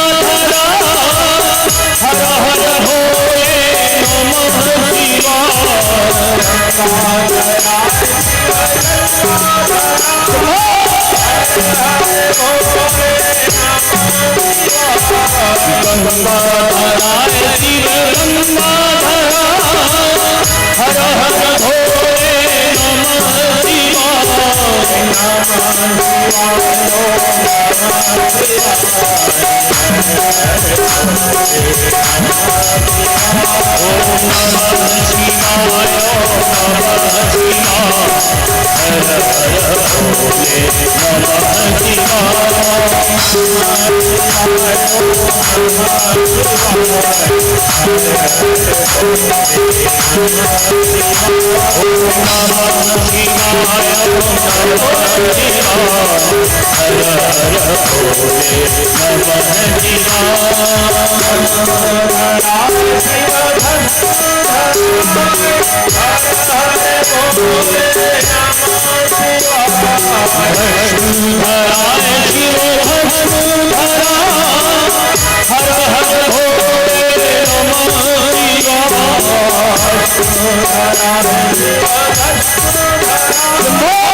जय जय भोलेनाथ। नमः पार्वती पते। त्रिकासुर तपस्या कर रहा है साहब। राजा परीक्षित ने जो प्रश्न किया था, मैं बताया था कि बोले थे भगवान शंकर को जो पूजा करते हैं मानते हैं वो बड़ा जल्दी अमीर हो जाते हैं महाराज, लेकिन लक्ष्मी नारायण की जो पूजा करते हैं वो जल्दी अमीर नहीं होते, गरीब हो जाते हैं। क्या ये बात सही है? तो सुखदेव जी ने कहा राजन ऐसी कोई बात नहीं है। हाँ, ये बात अलग है कि भोलेनाथ बड़े जल्दी प्रसन्न होते हैं और भगवान नारायण को प्रसन्न होने में थोड़ा टाइम लगता है। वृकासुर तप कर रहा है और तप किया, घनघोर तप किया तो भगवान शंकर प्रकट हो गए। बोले शंकर भगवान की जय हो। शंकर भगवान होकर के कहता है वृकासुर आंखें खोलो, आंखें खोलो। जब आवाज सुना तो वृकासुर आंख खोल करके देखा तो सामने में कौन खड़े हैं? भगवान शंकर खड़े हुए हैं, राख लगाया हुआ, गले में सर्प है, हाथ में त्रिशूल है, डमरू है। ऐसे भगवान शंकर को देख करके वृकासुर ने प्रणाम किया। कहा बेटा वृकासुर, हम तुम्हारी तपस्या से प्रसन्न हैं, मांग लो, क्या चाहते हो? वृकासुर ने कहा मुझे अमर होने का वरदान चाहिए। भगवान शंकर ने कहा दुनिया में कोई अमर नहीं है, सबको मरना पड़ता है। तो बोले ऐसा है महाराज, तो इतना कर दो, मैं जिसके सिर पर हाथ रखूं वो जल करके भस्म हो जाए, ये वरदान दे दीजिए। भगवान भोलेनाथ आओ देखा ना ताओ, सीधा कर दिया एव मस्तु, एक ही बात एव मस्तु। अब एव मस्तु कहा तो फिर वृकासुर बड़ा प्रसन्न हो गया। उसको लगा कि अब मेरे साथ जो युद्ध करने आएगा उसके सिर में हाथ रखूंगा, उसको जल करके मर जाएगा, मैं बच जाऊंगा। लेकिन वृकासुर सोच रहा है ये भोलेनाथ ने तो ये मस्तु कह दिया, लेकिन ये वरदान सही दिया है कि नहीं दिया है इसका कोई ठिकाना नहीं है। ये अद्भुत है, भांग खा करके रहता है, क्या नशा में है, क्या पता है ना। लेकिन याद रखना, नशा में कभी कभी आदमी ने एकदम सही बात करता है। हाँ, नशा करने वाले कभी भटकते भी हैं तो कभी कभी सही बात भी करते हैं। लेकिन भोलेनाथ चाहे नशा में हो या ना हो तो फिर भोले भंडारी हैं, है ना। अब वृकासुर सोच रहा है कि इसकी बात सच होती है कि नहीं होती है, परीक्षा लेकर के देखना चाहिए। तो इधर उधर आदमी देखा, किसके सिर पर हाथ रखूं, किसके सिर पर हाथ रखूं, कोई नहीं दिखा। तो भगवान शंकर सामने में खड़े हुए। वृकासुर कहता है महादेव, आपने जो वरदान दिया है वो सार्थक होता है कि नहीं होता, मुझे परीक्षा लेना है। भोलेनाथ कहे परीक्षा लेना है तो विचार क्या है तेरे मन में? बोले यहाँ तो कोई नहीं दिख रहा है महाराज, आप ही दिख रहे हो, तो आपके ही सर में हाथ रख के देखूं तो सही कि आपने वरदान दिया सही है कि नहीं है। भोलेनाथ कहे कैसे पगला गया है, मैंने वरदान दिया और मेरे ही सर पर हाथ रखने वाला है। वृकासुर दौड़ा भगवान की ओर और उस वृकासुर का आते हुए देख करके देवों के देव कालों के काल महाकाल भगवान शंकर भाग रहा है। बोलिए शंकर भगवान की जय। आज तक देखियो भगवान शंकर को भागते हैं, आज भाग रहे भगवान शंकर। जिन्होंने हलाहल विष का पान कर लिया साहब, आज वो भोलेनाथ वृकासुर को दिए हुए वरदान को फलीभूत करने के लिए जब वृकासुर दौड़ाता है तो भगवान शंकर मेरे भोलेनाथ आगे आगे भाग रहे हैं। इधर पीछे पीछे वृकासुर भाग रहा है। भागते भागते भागते भगवान शंकर कह रहे हैं हे नारायण मेरी रक्षा करो, हे नारायण मेरी रक्षा करो, ये वृकासुर मुझे नहीं छोड़ेगा। और ऐसा कहते कहते भगवान शंकर एक वृक्ष की खोह में जाकर के छिप गया। अब वृकासुर ढूंढ रहा है ये भोलेनाथ कहाँ चला गया, अब किसके सिर पर हाथ रखूं। ढूंढते ढूंढते जा रहा है तो उधर से भगवान नारी बन करके आ रहे हैं फिर से, है ना। ये कथा में भगवान दूसरी बार नारी बने हैं। एक बार कब बने थे? समुद्र मंथन में, जब अमृत का पान कराना था तब भगवान मोहिनी नारायण के रूप में अवतार होकर के आए थे। आज फिर भगवान भोलेनाथ को बचाने के लिए वही स्वरूप लेकर के भगवान आ रहे हैं आगे से। इधर से वृकासुर, उधर से भगवान। और सुंदर भगवान के स्वरूप को देखा तो वृकासुर खड़े हो गया, कहा हो इतनी सुंदर हो देखिए, क्या नाम है? तो भगवान जब नारी बना एक ही नाम रखा है, क्या? मोहिनी। यथा नाम तथा गुण। वृकासुर कहे वाह वाह वाह, जैसा तुम्हारा नाम है वैसे तुम्हारा स्वरूप दिख रहा है। हाँ हाँ। और वृकासुर कहता है देवी हम वृकासुर हैं, हमसे विवाह कर लो, हमसे विवाह करोगे ना तो तुम हमारी पटरानी बन करके रहोगी, तुम्हारे जीवन में खुशहाली आ जाएगी। मोहिनी नारायण भगवान कहते हैं वो तो ठीक है, लेकिन ये बताओ आपको आता क्या क्या है? बोले क्या? भोजन बनाने आता है? बोले नहीं आता। चलो घर का काम करते हो थोड़ा बहुत? बोले नहीं आता है, वो भी ठीक है। अच्छा ये बताओ यदि कभी मैं नाराज हो गई तो मुझको मनाओगे कैसे? आपको तो भोजन बनाने भी नहीं आता। यदि पत्नी नाराज हो जाए तो पति एक आध दिन भोजन बना करके खिला दे तो पत्नी खुश हो जाती है। बोलो वृंदावन के हरिलाल की जय। कभी कभी बना खिलाए होंगे दीदी जी, खिलाए हैं एक आध बार, नाराज ही नहीं हुए, कहाँ से खिलाएंगे, थोड़ा बहुत एक आध हुए हुए। अच्छा, आप उनको भोजन बनाने नहीं आता होगा, फिर भी नहीं बनाए, अब बोलना, बोलो वृंदावन बिहारी लाल की जय। हाँ, भोजन बना करके खिलाते तो मैं मान जाती, भोजन भी बनाने नहीं आता तो एक काम करो, बोले आपको नाचना तो आता होगा, बोले नहीं आता है नाचना। अरे तो जब तक नाचोगे नहीं तो मनाओगे कैसे, मैं तो नृत्य देख करके प्रसन्न होती हूँ, तो एक काम कर लो वृकासुर, तुम नृत्य करना ही सीख जाओ, जब मैं रूठ जाऊंगी ना तो मुझको नृत्य करके मना लेना। तो कहे देवी मुझको नृत्य करना तो आता नहीं है, तो बोले हम सिखा देते हैं आपको नृत्य करना। और भगवान मोहिनी कहने लगे, कहा देखो हम जैसा जैसा करेंगे वैसे वैसे तुमको करना है बस। और फिर नृत्य चालू हुआ, मृदंग जब बजा तो मृदंग की आवाज में भगवान मोहिनी जी थिरकना चालू कर, और उसको देख देख करके वो वृकासुर नाचता है। तो मोहिनी जी नृत्य करती है तो वृकासुर कूदता था धरती पर। मोहिनी नारायण भगवान कहे इसको कूदना कहते हैं, नृत्य करना नहीं कहते। मेरे पैरों को देखो, मेरी हाथ को देखो, मेरी भाव को देखो, जैसे मैं कर रही हूँ वैसे करना। और वृकासुर तो फिर वैसे ही चालू हो गया, जैसे जैसे भगवान नाचते वृकासुर नाच रहे हैं, और नाचते नाचते वृकासुर ऐसे विरुद्ध हो गया साहब भगवान की मोहिनी मूरत पर, भगवान के नृत्य पर, वो अपने वरदान को भूल गया वृकासुर कि मुझको शंकर जी ने क्या वरदान दिया है। जब मोहिनी नारायण को लगा कि वृकासुर अब मेरी नृत्य पर मोहित हो गया है, भगवान ने क्या किया, अपने एक हाथ को कमर पर रखा, तो वृकासुर ने भी अपने एक हाथ को कमर पर रख दिया। भगवान दूसरे हाथ उठाए तो वृकासुर भी उठाया, और भगवान ने जैसे ही यहाँ पर रखा तो वृकासुर भी अपने हाथ पर रख दिया, और जैसे ही हाथ रखा तो जल करके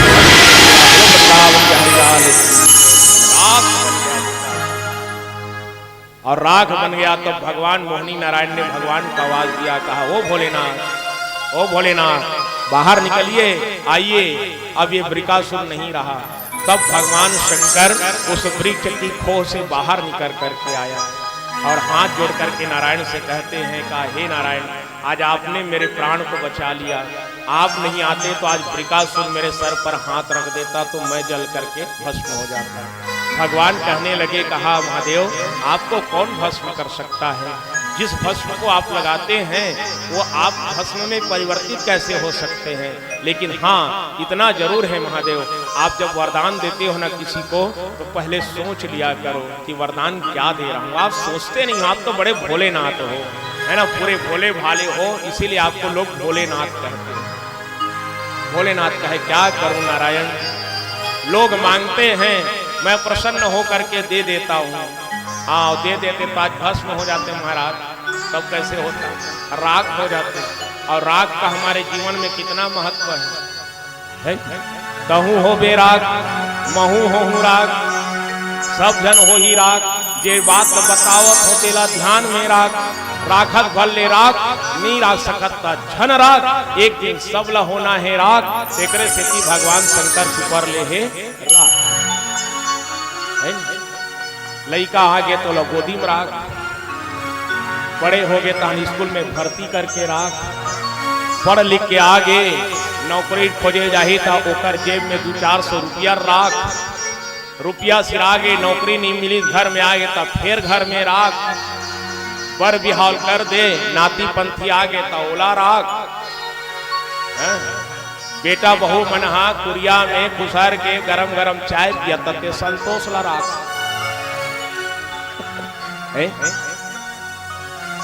सियान हो गए, शरीर थक गया तब खटियम सुताक राख, मरे लिखो गए तब भूयम राख, और मर गए तहन चीतम राख, आगी लगा दी तहन भरवा ले जल के तहन हो गए राख। सब होना है राख, कहूँ हो गए राख, महू हो राख, सब ल होना है राख, एकरे सेती जे बात ल बताओ तो तेला ध्यान में राख, राखत भले राख हमी राख सकता धन राख, एकरे सेती भगवान शंकर हच ऊपर ले है। यहो दीवाने जी थे, और दीवान जी जैसे कौन बोल सकता है भाई, दीवान जी तो दीवान जी थे, है नहीं, पवन नहीं है आंधी है, छत्तीसगढ़ का गांधी है, हाँ दीवान परिवार के हैं भैया, दीवान जी से मुकाबला कौन करे। तेकरे से लीना जी ने कहा कि आई एम दीवान। बोलो वृंदावन बिहारी लाल की जय। और दीवान दीवान है, शुक्ला शुक्ला च रहो। हाँ, लेकिन शुक्ला लोगों से ही बच के रहना, जब गढ़ता है तो खतरनाक है। बोलो वृंदावन बिहारी लाल की। हाँ, खेत खार में जाते तो शुक्ला गढ़ते ना तो बहुत जोर से गढ़ते है ना दीदी। हाँ चलो ठीक है, सब अपने अपने जगह सीख हैं। पांडे भी ठीक, तिवारी भी ठीक, लेकिन सब ब्राह्मण ठीक है ना। सर्व विप्राह, सभी ब्राह्मण सब ठीक है। बोलो परशुराम भगवान की जय। कई जन मन पूछते ये सब अलग अलग कावल लिखत हो जी। चंद्राकर मन कहते मन चंद्राकर लिखन, साहू मन कहते मन साहू लिखन। तुमन कोनो शुक्ला, कोनो तिवारी, कोनो पांडे, कोनो उपाध्याय, कोनो चौबे, कोनो दुबे, कोनो ये कोनो वो, यही में तो मजा है पगले। अलग अलग लिखो, लेकिन अनेकता में भी एकता जहाँ आ जाती है, उसी को तो ब्राह्मण समाज कहा गया है ना। विप्र समाज, मैंने कल निवेदन किया था, विप्र समाज में थोड़ी एकता की कमी है। एक होने की आवश्यकता है विप्र समाज को, और जब एक हो जाएंगे तो संसार की कोई जाति समाज में ताकत नहीं है कि जो हम ब्राह्मणों में फूट डाल सकें। हाँ, एक होने की आवश्यकता है विप्र समाज को। साहब भगवान भोलेनाथ की रक्षा किए हैं, और रक्षा करने के बाद भगवान चले गए। इधर भगवान सुखदेव जी कथा सुना रहे हैं, कहने लगे कहा राजन, इसके बाद फिर भगवान यदुवंशियों के वंश का वर्णन आता है, जहाँ 1,61,080 पुत्र हैं भगवान के, और इन्हीं यदुवंशियों को भगवान के वंश को श्राप भी लगता है आगे चल करके। भगवान सुखदेव जी से राजा परीक्षित कहने लगे, कहा गुरुदेव कैसे श्राप लगा कि आप बताने की कृपा करें। तब तो भगवान सुखदेव जी कहते हैं, राजन देखो, मैंने आपको उस दिन कहा था ना कि व्यक्ति को बिगड़ने में 4 चीजें हैं, रूप, यौवन, संपदा और पद। भगवान कन्हैया एक दिन अपने समस्त पुत्रों को पौत्रों को बुलाया, और बुला करके एक जगह बैठा करके ज्ञान दे रहे हैं। अभी तक पूरे विश्व को भगवान ने ज्ञान बांटा।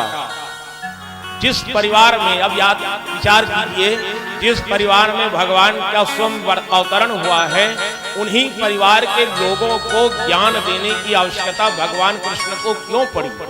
क्योंकि भगवान को पता है कि इस युग के बाद एक ऐसा युग आने वाला है जिसको क्या कहा जाएगा? कलयुग कहा जाएगा। और कलयुग में ये बिगड़ने वाले हैं यदुवंशी, इसलिए इनको ज्ञान देना आवश्यक है। भगवान कन्हैया सबको बैठाया, और बैठा करके कहने लगे, कहा देखो बेटा, हमारा वंश जो है ना, हमेशा संत महात्माओं का आदर किया है। हमारे दरवाजे पर कोई भी संत आया है तो उनका हमने सम्मान किया है, आदर किया है, उसके चरणों की सेवा हमने की है। और एक बात याद रखना, आप ऐसा कर्म कभी मत करना कि तुम्हारे हाथों से किसी संत का अनादर हो जाए, क्योंकि जब संत का अपमान होता है तो संत जब श्राप जब देते हैं ना, तो श्राप फलीभूत भी हो जाता है। इसलिए प्रयास हमेशा करना कि किसी संत का श्राप हमारे ऊपर लगना नहीं चाहिए, ये प्रयास करना।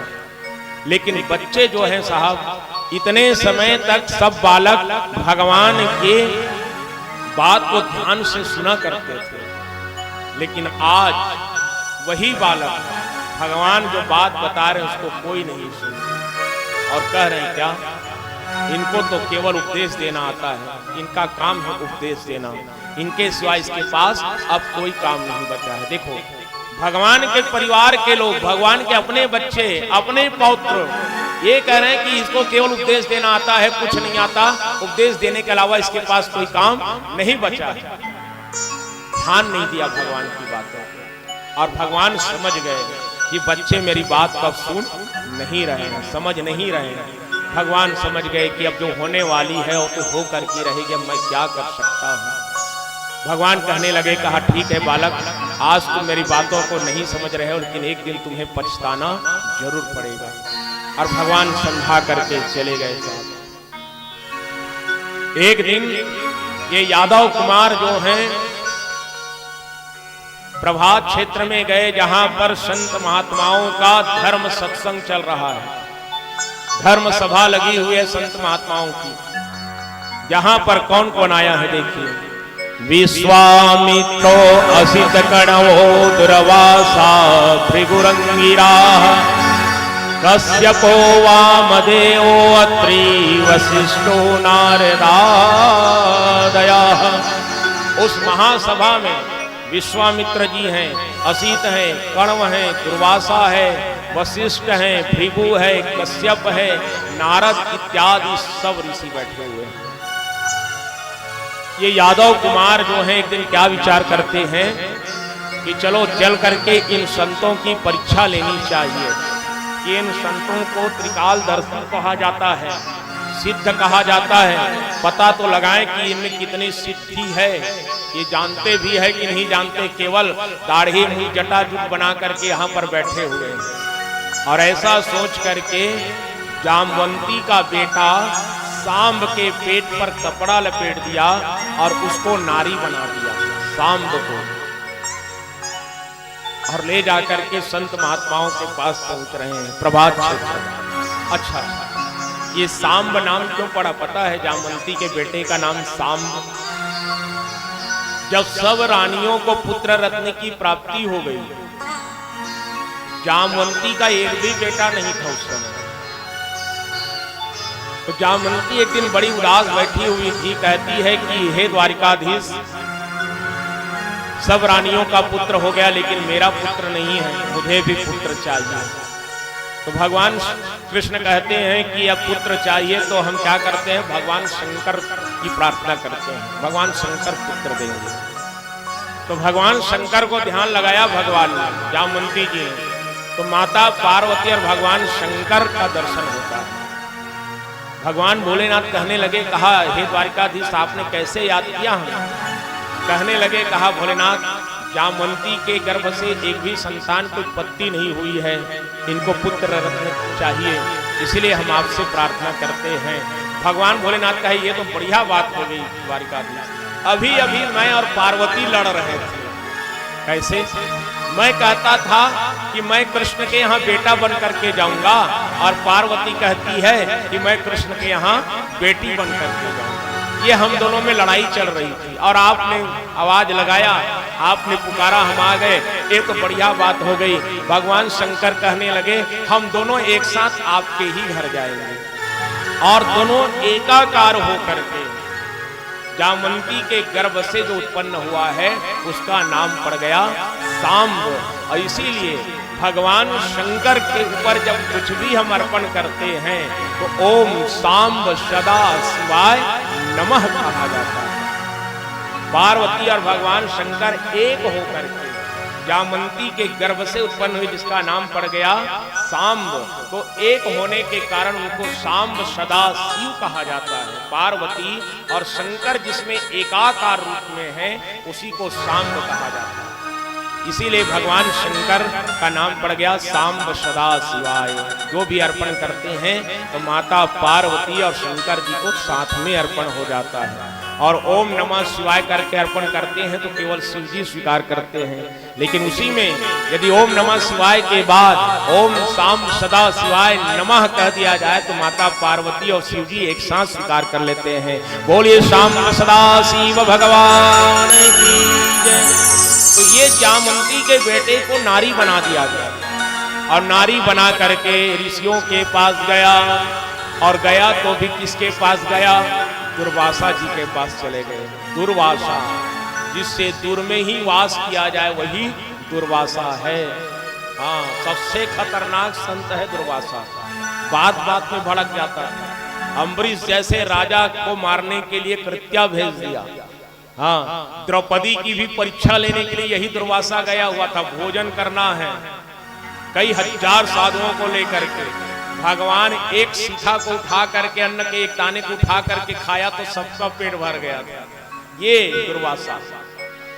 और दुर्वासा के पास गया, अरे जाते तो विश्वामित्र जी के पास चले जाते, वशिष्ठ जी उसके पास चले जाते, क्योंकि ये लोग बड़े शांत स्वभाव के हैं। लेकिन गया तो किसके पास? दुर्वासा जी के पास। और दुर्वासा जी के पास जाकर के कह रहे हैं मुनिवर को प्रणाम, आशीर्वाद। कहे गुरुदेव हम आपसे एक प्रश्न पूछना चाहते हैं। बोले क्या? ये बताइए, इस नारी, ये जो नारी है ना गर्भवती है, तो इस नारी के गर्भ से कौन आएगा? बेटा आएगा कि बेटी आएगी? दुर्वासा जी ध्यान लगा करके देखते हैं। सोनोग्राफी अभी आया, दुर्वासा जी पहले से ही सोनोग्राफी कर देते थे। हाँ, जब जीरो दिया मेरे भारत ने, आविष्कार जो हुआ है भारत से ही हुआ है साहब। फोटो कापी भगवान कन्हैया पहले कर दिए थे 1 साल तक, है ना, गोप ग्वाल बना कर। दुर्वासा जी सोनोग्राफी पहले ही कर दिए थे। सोनोग्राफी की मशीन तो अब आया है। वैज्ञानिकों को जो वस्तु मिली है वो हमारे भारत के धर्म ग्रंथों से, वेद शास्त्रों से ही मिला है। दुर्वासा जी ध्यान लगा करके देखते हैं तो क्या देखें, अरे ये तो नारी ही नहीं है, ये बालक हम संतों की परीक्षा लेने के लिए आया है, हमारा उपहास करने के लिए आया है। भड़क गया दुर्वासा, और दुर्वासा भड़क करके कहता है, अरे मूर्ख बालकों, जिस बालक को तुम नारी बना करके लाए हो और पूछ रहे इसके गर्भ से कौन पैदा होगा, हमारा श्राप है, इसके गर्भ से हमारे वंश को हरिलाल श्राप दे दिया दुर्वासा। और जब श्राप लगा तो यदुवंशी कुमार कांप गए, साहब घबरा गए, और घबरा करके गए कहाँ, महल में जाकर के सीधा उग्रसेन जी के पास जाते हैं। और उग्रसेन के पास जाकर के कहने लगे, कहा दादाजी हमसे बहुत बड़ा अपराध हो गया है। बोले क्या? हमने दुर्वासा जी की परीक्षा लेना चाहा, ऐसे ऐसे हमने कर्म किया है। उग्रसेन कहने लगा, कहा रे मूर्खों, वो दुर्वासा है, त्रिकालदर्शी है, तुम ऐसे संत का अपमान करने के लिए गए थे। अब उनका श्राप तो लग गया है तो श्राप तो फलीभूत होगा। तुरंत पेट से जब कपड़ा निकाला गया तो जामवंती के पुत्र सांब के पेट से एक लोहे का गोला निकला। दुर्वासा जी देखे लोहे के गोले को, सेवकों को बुलाया, कहा इसको जितना चूर्ण कर सकते हो करो। कुटवाया, बारीक से बारीक दाना होना चाहिए, इतना चूर्ण बनाओ। अब लोहे को कितना कूटेगा भाई आदमी, जितना हो सकता है कूटा, तो इतना लोहे का टुकड़ा बचा हुआ था। उग्रसेन जी ने कहा इसको समुद्र में ले जा करके फेंक दो। समुद्र में फेंक दिया, बड़ा सा जो टुकड़ा था समुद्र के अंदर डूब गया, और उसको एक मछली निगल जाती है। बोलो भक्तस्थल भगवान की जय। और बाकी जो चूर्ण है समुद्र के लहरे में बह करके कहाँ गए, किनारे पर, जिससे एक सरपन नाम का घास बन गया। और उसी घास को उखाड़ करके आगे चल करके यदुवंशी एक दूसरे के ऊपर नरसंहार करते हैं।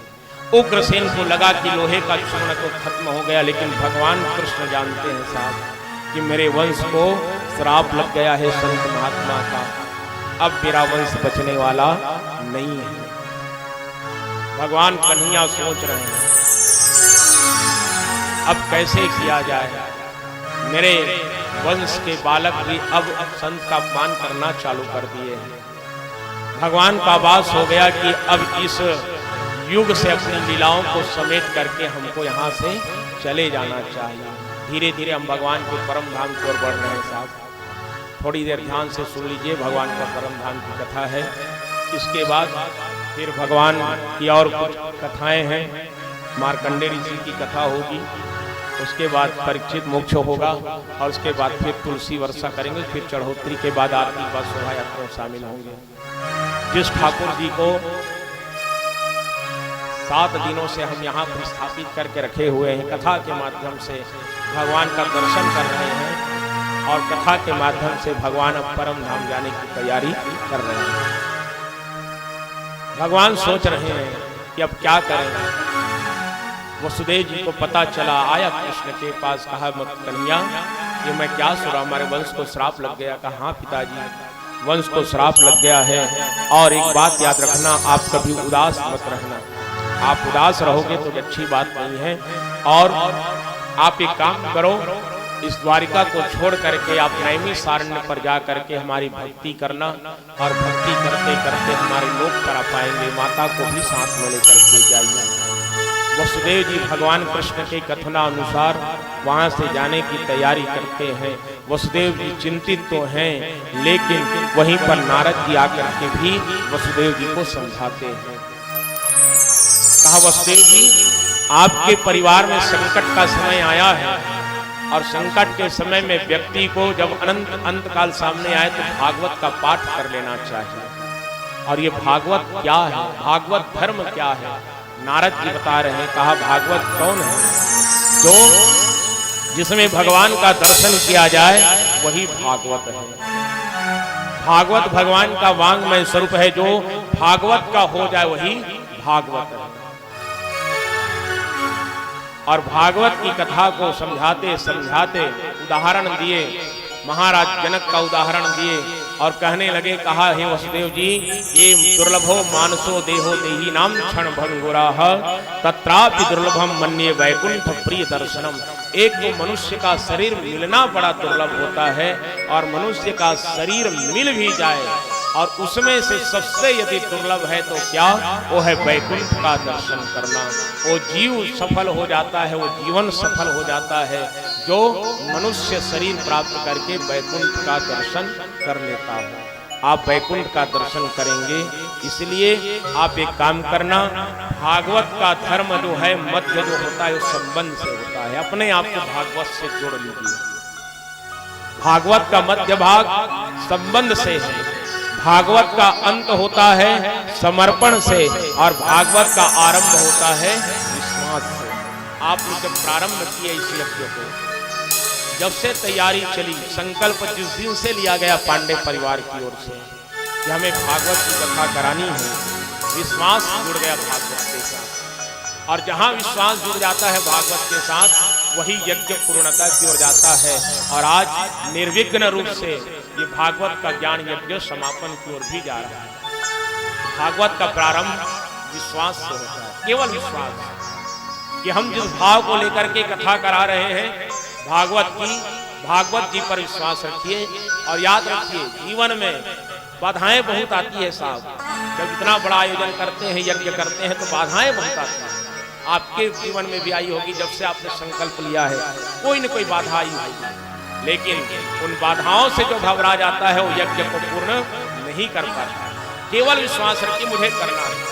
और मैं अपने जीवन की सच्ची घटना बता देता हूँ, जिसने भागवत पर विश्वास किया उसका यज्ञ पूर्ण भी हुआ है। जिस साल मैं सबसे शुरू भागवत पढ़ना चालू किया सन 2013 में, न तो किसी से कोई सहायता लिया, ना 1 रुपया किसी से मैंने चंदा लिया, और अपने खुद के खर्चे पर मैं भागवत की कथा प्रारंभ किया। शरद भाई आए थे तबला बजाने के लिए, ये तो नहीं आए थे। आपके यहाँ जो गए थे ना दीदी, लोकेश भाई, शरद भाई और एक और आया था। मैं बोला भाई मैं भागवत पढ़ने जा रहा हूँ, पहली बार है, कितना लोग? उस टाइम में सर्वोदय विद्यालय अंतरिम पढ़ाता था, बंद किया था। बोले महाराज आप शुरू कर रहे हैं तो आप जो देंगे वो ले लेंगे। उस टाइम 2013 में 8000 रुपया दिया था इन लोगों को, 9 दिन का 3 जने का 8000 रुपया। चढ़ौतरी जितना आएगा भैया सब बांटेंगे बराबर। और 8000 रुपया इन लोगों को दिया। टेंट में किसी का लगा था, इनको भी कहे सेवादान करना है इसके पिताजी को। और बढ़िया भागवत हुई थी। और आप लोग गए थे भागवत में, पापा जी भी गए थे, है ना, इसको याद है। हार भी पहनाए थे व्यास पीठ में जाकर, और विश्वास था इसलिए वो यज्ञ पूर्ण हो गया। और एक दूसरी घटना, जब 2014 में मैं तीसरी कथा किया किकिर बेटा, एक निषाद परिवार का, 1 एकड़ की खेती है उसके पास, मात्र 1 एकड़ की, और आदमी भागवत कराऊंगा करके आया था मेरे पास। खर्चा कम लगना चाहिए महाराज, भागवत कराऊंगा। मैं बोला तेरी जो इच्छा है वो दे देना। और भागवत हुआ भी बढ़िया। ऐसी तुलसी वर्षा के दिन उन्होंने घोषणा करवा दिया कि कल गीता है और पूरे गांव के लोगों को भंडारा कराऊंगा, सब घर के सब व्यक्ति मेरे घर खाएंगे। और उसके यहाँ के मेहमान को देखता था ना, मैं दंग रह गया। शुरू दिन से इतने मेहमान, और 2 पाली चलती थी कथा, दोपहर में भंडारा करते थे। शोभा यात्रा से हम लोग आए रात के 12 बजे वापस, और आकर के हम लोग घर निवास में गए थे। मैं पारायण करता हूँ उस टाइम, तो चिंतामणि मेरी चिंता में ही नहीं थी, बाद में जुड़ा है, तो ये चिंतामणि जीवन में बाद में आया। वो आया व्यक्ति आकर के कहता है महाराज एकदम बड़ी गलती हो गई। बोले क्या? हम तो घोषणा करवा दिए हैं कि कल भंडारा करेंगे, लेकिन घर में चावल खत्म हो गया है, 1 दाना चावल नहीं है, अब भंडारा कैसे करूंगा? मैं कल सवेरे ना बेलहारी जाऊंगा एक आदमी के पास, 2 कट्टा चावल लाऊंगा। मैं बोला चिंता मत कर निषाद भाई, तुम चुपचाप सो जाओ, सब भगवान पूरा करेंगे। उस पर विश्वास है ना, यज्ञ किए हो, भगवान की कथा कराए हो, और भगवान का प्रसाद खिलाना है वो पूरा करेंगे, उस पर विश्वास करो, चुपचाप सो जाना। और नहीं मिलेगा चावल तो एक काम करना, जितना चावल आया है मेरे चढ़ोतरी में उसमें तेरे को जितना जरूरत है सबको भोजन बनवा देना, भगवान में चढ़ाए, भगवान का प्रसाद बन जाएगा। और सुबह सुबह आदमी नहा करके आया, मेरे साथ नहाने जाता था, नहा करके आए और 5 मिनट बाद तुरंत फिर आया वापस और कहता है महाराज आपके चावल की आवश्यकता नहीं है। बोले क्यों? अरे मैं जिस व्यक्ति के पास जाने वाला था वो आदमी हमारे नहाने के आने के तुरंत बाद 3 कट्टा चावल लेकर के दरवाजे पर आ गया है। बोलो अर्धरात्रि का समय है, बातें हमारे बीच में हुई है पता केवल 3 आदमी को था, मुझको, उस आदमी को और उस आदमी की पत्नी को, बाकी कोई नहीं जानता था। लेकिन वो आदमी जिसके पास जाने वाला था बिना किसी संदेश के 3 कट्टा चावल लेकर के आ गया। तो ये विश्वास है भगवान पर। इसीलिए नारद जी वसुदेव जी से कहते हैं, कहा वसुदेव जी भागवत का पहला प्रारंभ जो होता है विश्वास से होता है, और भागवत का मध्य जो होता है वो संबंध से होता है, और भागवत का जो अंत होता है वो समर्पण से होता है। जब विश्वास आ जाए तो भागवत जी से संबंध जोड़िए, जैसे आप लोग जोड़ करके बैठे हैं, और भागवत जी का अंत जब होता है तो समर्पण हो जाना चाहिए। हम भगवान के हैं और भगवान ने जो किया है, हम जो किए भगवान के लिए किए हैं, अपने आप को भागवत जी पर समर्पित कर दीजिए। इसी का नाम भागवत होता है। बोलिए भागवत भगवान की जय। समर्पण और वसुदेव जी को समझा रहे हैं और कहते हैं जीवन में जो भी तुम करते हो मुझे भगवान को समर्पित कर देना चाहिए, और शरीर से, वाणी से, मन से, इंद्रियों से जो कुछ भी किया जाए वो केवल भागवत को समर्पित करें। भाई एक छोटा सा भजन सुने, उसके बाद फिर भगवान उद्धव जी को ज्ञान देंगे। उद्धव जी को ज्ञान देने के बाद बलभद्र जी से वार्ता होगी और उसके बाद में फिर भगवान परम धाम की ओर जाएंगे। उसके बाद फिर आगे कथा आप सबके बीच में रखेंगे। बोलिए भक्तवत्सल भगवान की जय।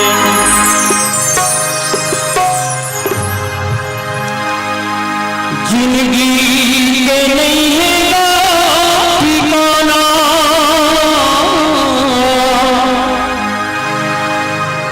जिंदगी का दिले संगी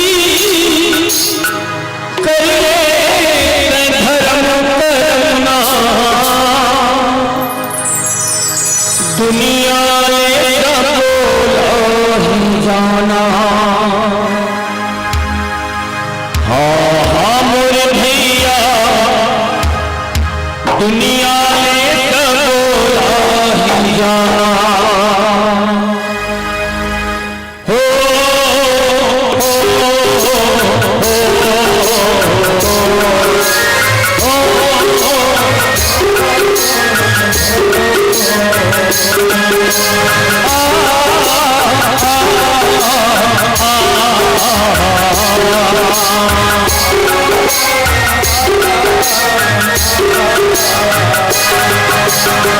जिंदगी ये नहीं है ठिकाना,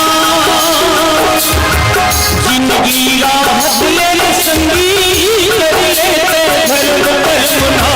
दुनिया ने सबको जाना। मोर भैया दुनिया ने सबको जाना।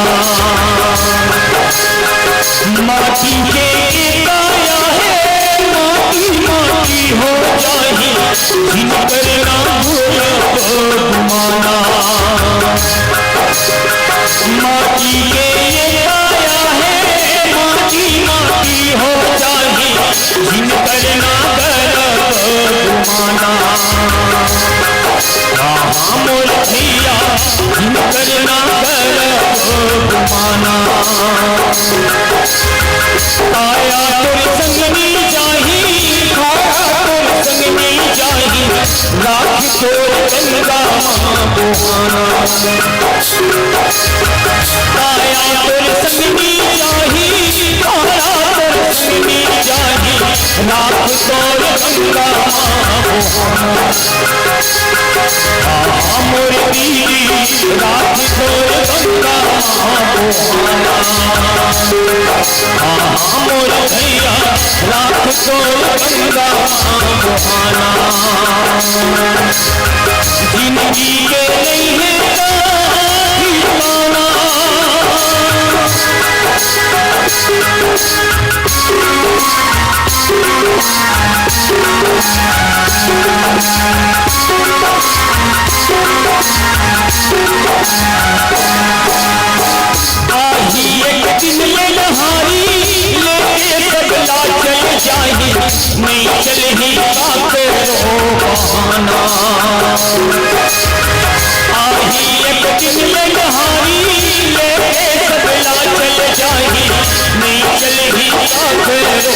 बहाना मोरी नहीं चली साथ रोमाना जीवना तो कलपत रही मैं नहीं जावा दो दिन है दुनिया माना जीवना तो कलपत रही मैं नहीं जावा दो दिन है दुनिया बहाना मोर भैया दो दिन है दुनिया बहाना जिंदगी के नहीं है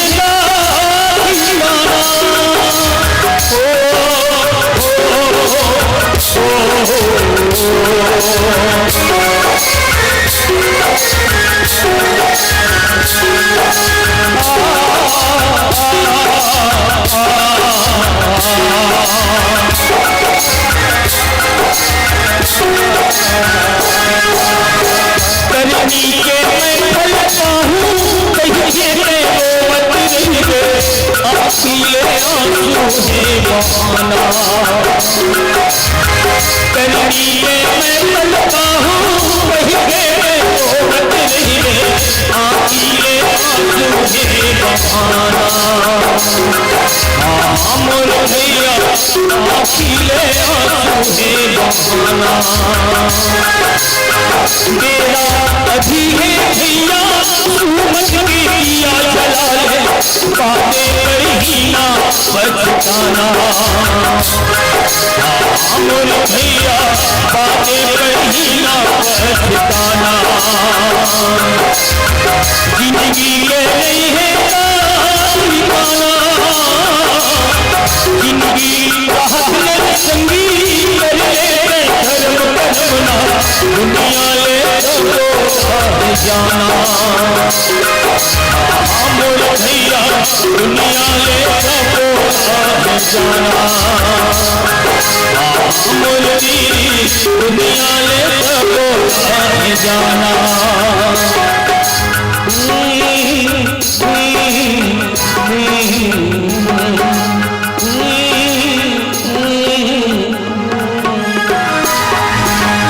जय जय श्री राम। बोलिए भागवत भगवान की। नारद जी वसुदेव जी को समझा रहे हैं और समझा करके कहने लगे, कहा वसुदेव जी जीवन में केवल भगवान का कीर्तन करिए, भागवत पर समर्पण कर दीजिए और यही मोक्ष का मार्ग है। चाहे जैसा भी हो, व्यक्ति की जैसी विचार जैसी भावना हो उसी भाव के साथ भगवान का भजन करना चाहिए, कीर्तन करना चाहिए। भावक भाई अलग आलसु नाम जपत मंगल दिशी दस। एक उदाहरण देकर के समझाया। एक जगह ऐसी भागवत की कथा चल रही थी तो एक बूढ़ी मैया जो है रोज कथा सुनने जाती, कथा रोज सुनती थी और महाराज की कीर्तन करवाते थे।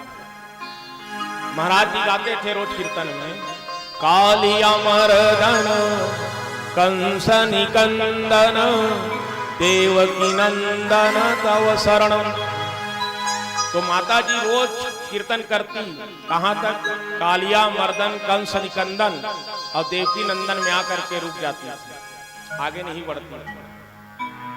घर जाती थी, फिर सोचती थी महाराज आज दूसरा कीर्तन गवा देते अच्छा हो जाता, फिर वही कीर्तन।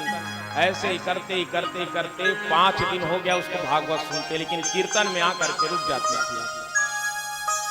महाराज जी पूछ बैठे उसको, कहे माता आप कथा सुनती हो, कीर्तन भी करती हो, लेकिन एक जगह आकर के रुक जाती हो, क्यों?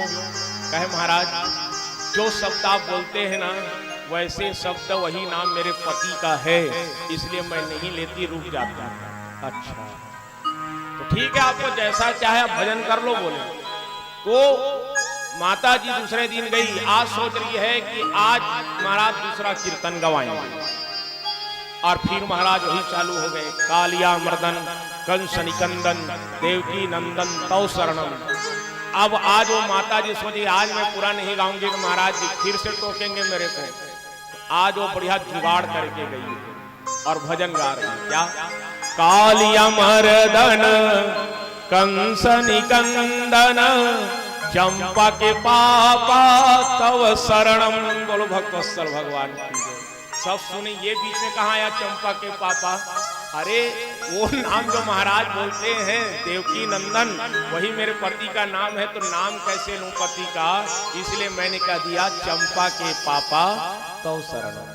लेकिन जैसे हो भजन किया तो भजन करने से बूढ़ी अम्मा को मुक्ति भी मिल गई। नंद वसुदेव जी से कहे आप ऐसे ही भाव होया भाव से भजन करते रहें। और देवताओं को पता चला भगवान के वंश को श्राप लग गया। देवताओं को भगवान ने समझाया हमें श्राप तो लग गया है, लेकिन बैकुंठ आने में थोड़ी सी समय अभी बची है, आप प्रतीक्षा करें और हम आएंगे। देवता चले गए, लेकिन उद्धव जी को पता चल गया। उद्धव जी दौड़ करके आए और कहने लगे, कहा कन्हैया ये मैं क्या सुन रहा हूँ, आपको श्राप लगा, यदुवंशियों को श्राप लग गया और आप अपनी समस्त लीलाओं को संपन्न करके यहाँ जाने वाले हैं, तो आपके बिना मैं कैसे रह सकता हूँ, मैं भी आपके साथ चलूंगा। भगवान कहे देखो उद्धव जी, दुनिया में लोग अकेले आता है और अकेले ही उसको जाना है। यहाँ कोई किसी को साथ में लेकर के नहीं आता और कोई किसी के साथ में नहीं जाता। जाना है तो अकेले जाना पड़ेगा। इसलिए एक काम करो। बोले क्या उद्धव, मुझको पाने का सबसे बड़ा साधन है। बोले क्या? वैराग्य। जब तक वैराग्य नहीं आएगा जीवन में, तब तक आप मुझे प्राप्त नहीं कर सकते। हाँ, तो वैराग्य कैसे? बोले संसार से वैराग्य होना चाहिए और मुझसे अनुराग होना चाहिए। संसार से वैराग्य परिभाषित किया भगवान ने। जीवन में 3 प्रकार का वैराग्य आता है। एक है मरकट वैराग्य, दूसरा है शमशान वैराग्य और तीसरा है सच्चा वैराग्य। मरकट वैराग्य किसे बताया भगवान ने? जब व्यक्ति जीवन भर कमाता है, शरीर जब बूढ़ा हो जाता है, थक जाता है, तब उसको लगता है कि अब मैं कुछ कमाता नहीं हूँ, मेरे पुत्र मेरे परिवार मेरा पालन पोषण कर रहे हैं, इसलिए उसका मन जो है बंदर की तरह इधर उधर उछलता कूदता है। उसी को मरकट वैराग्य कहा गया है। उसके बाद दूसरा वैराग्य आता है जीवन में, शमशान वैराग्य। शमशान वैराग्य कैसे? जब कोई आदमी मर जाता है और उसके दाह संस्कार करने के लिए जब हम जाते हैं शमशान घाट पर, जब उसकी चिता जलती है, उस समय व्यक्ति के मन में जो भाव जागृत होता है कि आज ये जल रहा है, कल हमको भी जलना है, इसी को शमशान वैराग्य कहा गया है। और सच्चा वैराग्य वो होता है सच्चा त्याग कबीर का, जो मन से दिया उतार, जिसका मन मैला भया तो डूब गया मझधार। मन को मैला ना रखिए, मन को शुद्ध रखिए सबके प्रति। जो कहा जाता ना, सिया राम मैं सब जग जानी करऊं प्रणाम, जोरी जुग पानी का भाव जिसके मन में आ जाता है, उसी को सच्चा वैराग्य कहा जाता है। किसी के लिए छल कपट राग दोष ईर्षा छुआछूत की भावना ना हो, वही सच्चा वैराग्य है। और भगवान उद्धव जी को कहते हैं, उद्धव यदि इस प्रकार से वैराग्य आना है ना, तो जीवन में गुरु बनाना पड़ता है। गुरु, और गुरु कैसा है? पहला एक होता है पुरोहित गुरु, जो हमारे घर कर्मकांड कराता है, पुरोहित जिसको कहते हैं, वो पुरोहित गुरु है। दूसरा गुरु होता है दीक्षा गुरु, जो कान पर दीक्षा देता है, वो दीक्षा गुरु होता है। और जीवन में पुरोहित गुरु एक होता है, दीक्षा गुरु।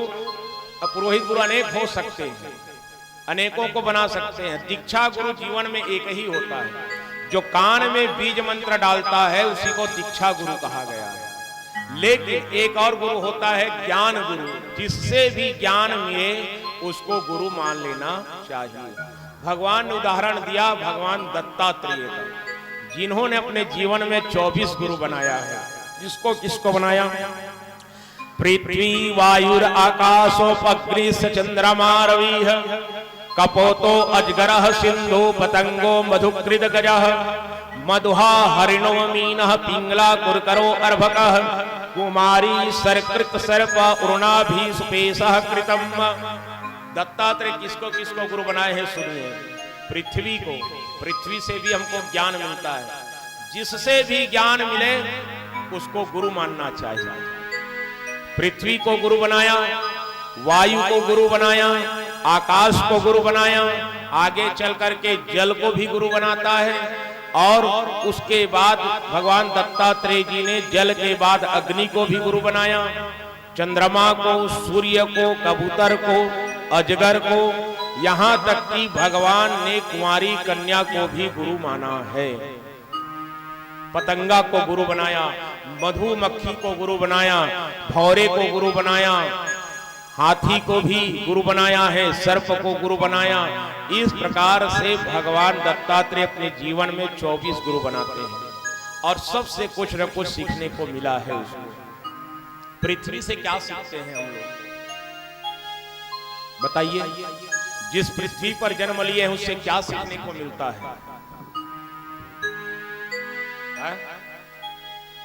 नहीं पता। पृथ्वी से सहनशीलता सीखने को मिलती है। पृथ्वी पूरे संसार के भार को उठा करके रखी हुई है।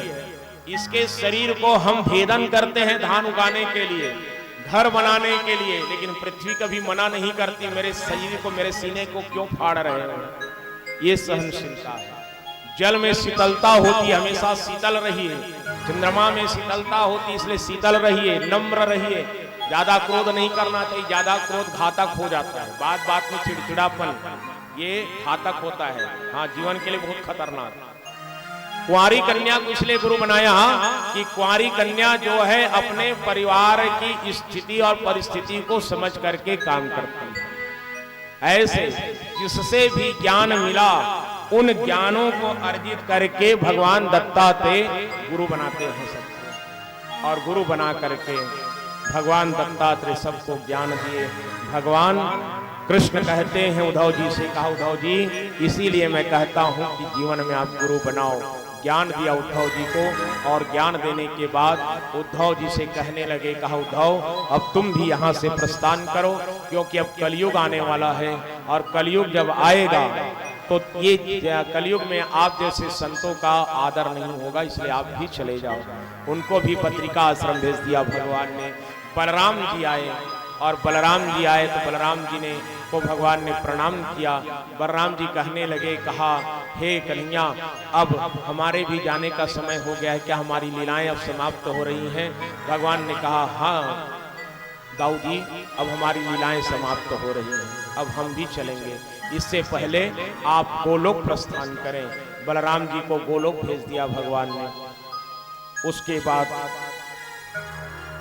भगवान कृष्ण के रथ को चलाने वाला सारथी दारुक आया और दारुक आकर के भगवान को प्रणाम किया। दारुक को भी भगवान ने भेज दिया, सबको भेजा। दुर्वासा जी को जब पता चला कि मैंने जिनको श्राप दिया है, जिस वंश को मैंने श्राप दिया है वो तो कृष्ण का वंश है और इनके साथ कृष्ण भी इस लोक से चला जाएगा, कृष्ण को नहीं जाना चाहिए। ऐसा सोच करके दुर्वासा जी घर गए और घर में जाकर प्रसाद बनवाया खीर का, और खीर का प्रसाद बना करके भगवान के शरीर पर लेपन करता है।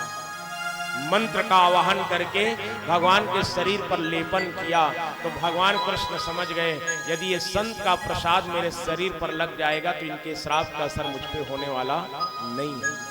इसलिए भगवान ने क्या किया, सुखदेव जी कहते हैं राजन जब शरीर पर खीर का लेपन हो रहा था ना तो भगवान अपने चरण को धरती पर दबा करके रख दिया था और लेपन करते करते जब पूरा प्रसाद समाप्त हो गया तब भगवान चरण को उठाए तो दुर्वासा जी हाथ जोड़ करके रो पड़ते हैं। कहा गोविंद ये आपने क्या किया भगवान, मैंने आपको बचाने के लिए मंत्राहित प्रसाद का निर्माण किया था और आपके चरण के तल तो बच गया, प्रसाद खत्म हो गया, अब मेरा श्राप आप पर भी लग गया है, आपको भी संसार से जाना पड़ेगा।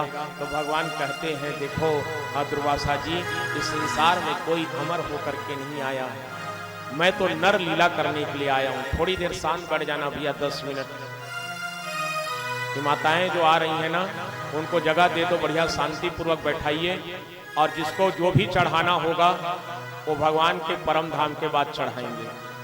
अभी 10 मिनट के लिए आप लोग शांत बैठिए। भैया वंशो वो जो माताएं आ रही उसको शांत बैठाइए एक जगह, जो भी चढ़ाने का होगा भगवान के परम धाम के बाद चढ़ाएंगे। अभी कोई व्यासपीठ पर नहीं आएंगे, सबको एक जगह शांत बैठा दो क्योंकि भगवान परम धाम होने वाले हैं। और मैंने पहले कहा था ये मोक्ष की कथा है, भगवान के परम धाम परीक्षित मोक्ष की, इसलिए जो इस कथा को ध्यान से सुनता है वही भागवत को सुनता है। सबको शांत बैठा दो, कोई खड़े नहीं रहेंगे, सबको बैठाइए, जगह बहुत है। जो आते जाएंगे उसको बैठाते जाओ, खड़े करा किसी को मत रखिए। भैया भाई साहब कौन है सामने में खड़े हैं, बैठ जाइए बैठ जाइए, जगह है बहुत है, बैठ करके सुनिए। बैठ जाओ भैया बैठ जाओ। 10 मिनट शांत से बैठिए, उसके बाद भगवान परम धाम जाएंगे। उसके बाद जिसको जो भी चढ़ाना होगा पुष्प पत्र वो आकर के चढ़ाएंगे। और उसके बाद मार्कंडे जी की कथा होगी, परीक्षित मोक्ष होगा, 2-3 कथाएं बची है, उसके बाद तुलसी वर्षा करेंगे। शांत बैठे रहिए, बच्चे लोगों को गोदी में बैठाए, क्योंकि भगवान के परम धाम के समय ध्यान सीधा एकाग्र हो जाना चाहिए भगवान पर। बोलिए भक्तवत्सल भगवान की जय।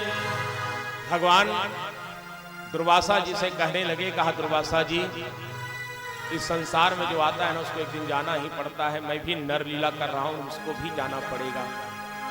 हाथ जोड़ करके दुर्वासा जी अपने उस किए हुए कर्म का दुष्रात उसका प्रायश्चित कर रहे हैं। दुर्वासा जी को आशीर्वाद दे करके भगवान भेज दिए। इधर जो लोहे का टुकड़ा जिस मछली ने निगला था, उस मछली को जाल में जब फंसा करके निकाला गया था, वो लोहे का टुकड़ा जब निकला मछली को काटने से, उसको एक बहेलिया को दे दिया गया था। बहेलिया जो शिकार करता है, उस बहेलिया ने क्या किया था, उस मछली के टुकड़े पेट से निकले हुए लोहे के गोले को अपने तुरीण पर जो बाण रखता था, उस बाण पर फर बना करके रखा हुआ है। और फर बना करके रखा हुआ शिकार खेलने की तैयारी में है। भगवान कन्हैया सब अपने लोगों को, अपने परिजनों को अपने धाम पर भेजते गए। और भगवान स्वयं क्या करते हैं, एक दिन अब लगा भगवान को कि अब मेरे जाने का समय हो गया। भगवान सीधा गए कहाँ, गोकुल से, गोकुल के महल से, द्वारिका के महल से निकले और महल से निकल करके सीधा वाटिका में गए। नदी के किनारे एक सुंदर पीपल का वृक्ष है और उस पीपल के वृक्ष के सामने मेरे ठाकुर जी उसके नीचे में बैठ गए। और बैठे तो कैसे बैठे हैं, अपने एक चरण को दूसरे चरण पर ऊपर रखा हुआ पीतांबर ओढ़ करके भगवान कन्हैया बैठे हुए हैं। भगवान के चरण ऐसे लगते हैं साफ, जैसे दूर से देखने से लगता था कि कोई सिंह अपने मुंह को खोल करके बैठा हुआ है। वही बहेलिया जिसके बाण पर वो लोहे का गोला से जो फर बना हुआ है, लगा हुआ है, शिकार खेलने की लालसा करके बहेलिया आया और एक वृक्ष के नीचे छिप करके, एक वृक्ष की ओट में छिप करके शिकार की तलाश में है। भगवान पीपल के वृक्ष के नीचे लेटे हुए, चरणों को एक चरण के ऊपर रखा हुआ, पीतांबर ओढ़ा हुआ। बहेलिया आकर के देखता है दूर से कि कहीं एक सिंह मुंह खोल करके बैठा हुआ है। बाण का संधान किया और संधान करके जैसे ही बाण मारा, बाण सीधा जा करके भगवान के चरणों पर लगा। और भगवान के चरण पर जैसे ही लगा, भगवान के मुंह से निकल गया आह। और जैसे ही आह शब्द निकला, बहेलिया दौड़ करके आया तो देखते क्या है, तो द्वारिका हाथ जोड़ करके बहेलिया कहता है, भगवान मैंने आपको सिंह समझ करके आपके चरणों पर बाण मार दिया, मुझे क्षमा कर दो प्रभु, ये अनजाने में मेरे बाण आपके चरणों पर आकर के लगा है। भगवान कहते हैं आज तो अपने ऋण से उऋण हो गया है भाई। सुखदेव जी से राजा परीक्षित कहने लगे, कहा गुरुदेव वो बहेलिया कौन है जिससे भगवान ने कह दिया कि आज ऋण से उऋण हो गया है। कोई लोग कहते हैं साहब कि वो त्रेता युग का बाली है जिसको भगवान ने छिप करके मारा। कोई कहते हैं, कई संत कहते हैं कि बाली का बेटा अंगद है जिसको भगवान ने स्वयं कहा था कि एक दिन ऐसा समय आएगा अंगद जब तुम अपने पिता के ऋण से ऋण हो जाओगे। और वही बन करके आया हुआ है। भगवान के चरण पर बाण मारा, हाथ जोड़ करके बहेलिया खड़ा हुआ है, आंख से अश्रु की धारा बह गया। समस्त देवतागण आसमान से देख रहे हमारे गोविंद मृत्यु लोक को छोड़ करके वैकुंठ में आने वाले हैं। बहेलिया निवेदन करता है, हे मधुसूदन हे केशव मुझे क्षमा कर दो प्रभु, और एक बार मुझे मेरे राम रूप का दर्शन करा दीजिए। मैं उस राम रूप का दर्शन करना चाहता हूँ जिस राम की मैंने सेवा किया है।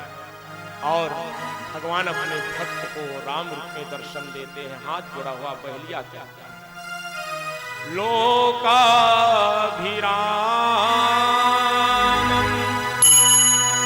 रणरङ्गधीरम्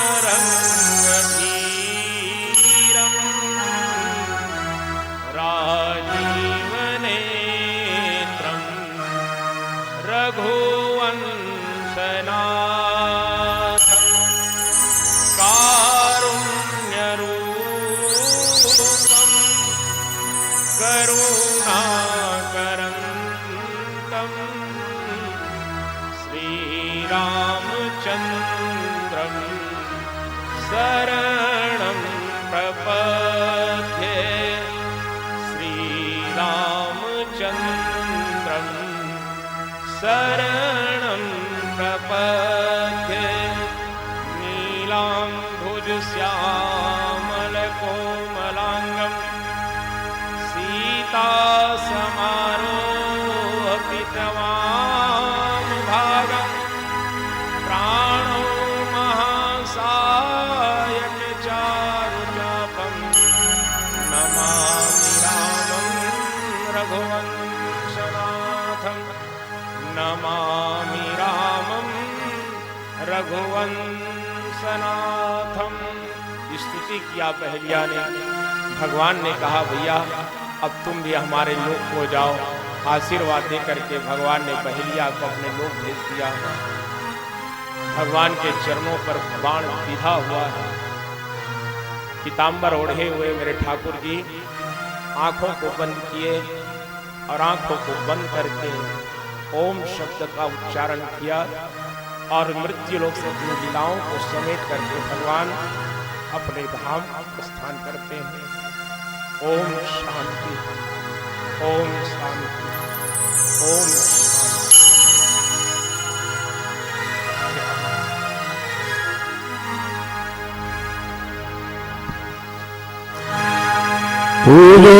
यहाँ के सारे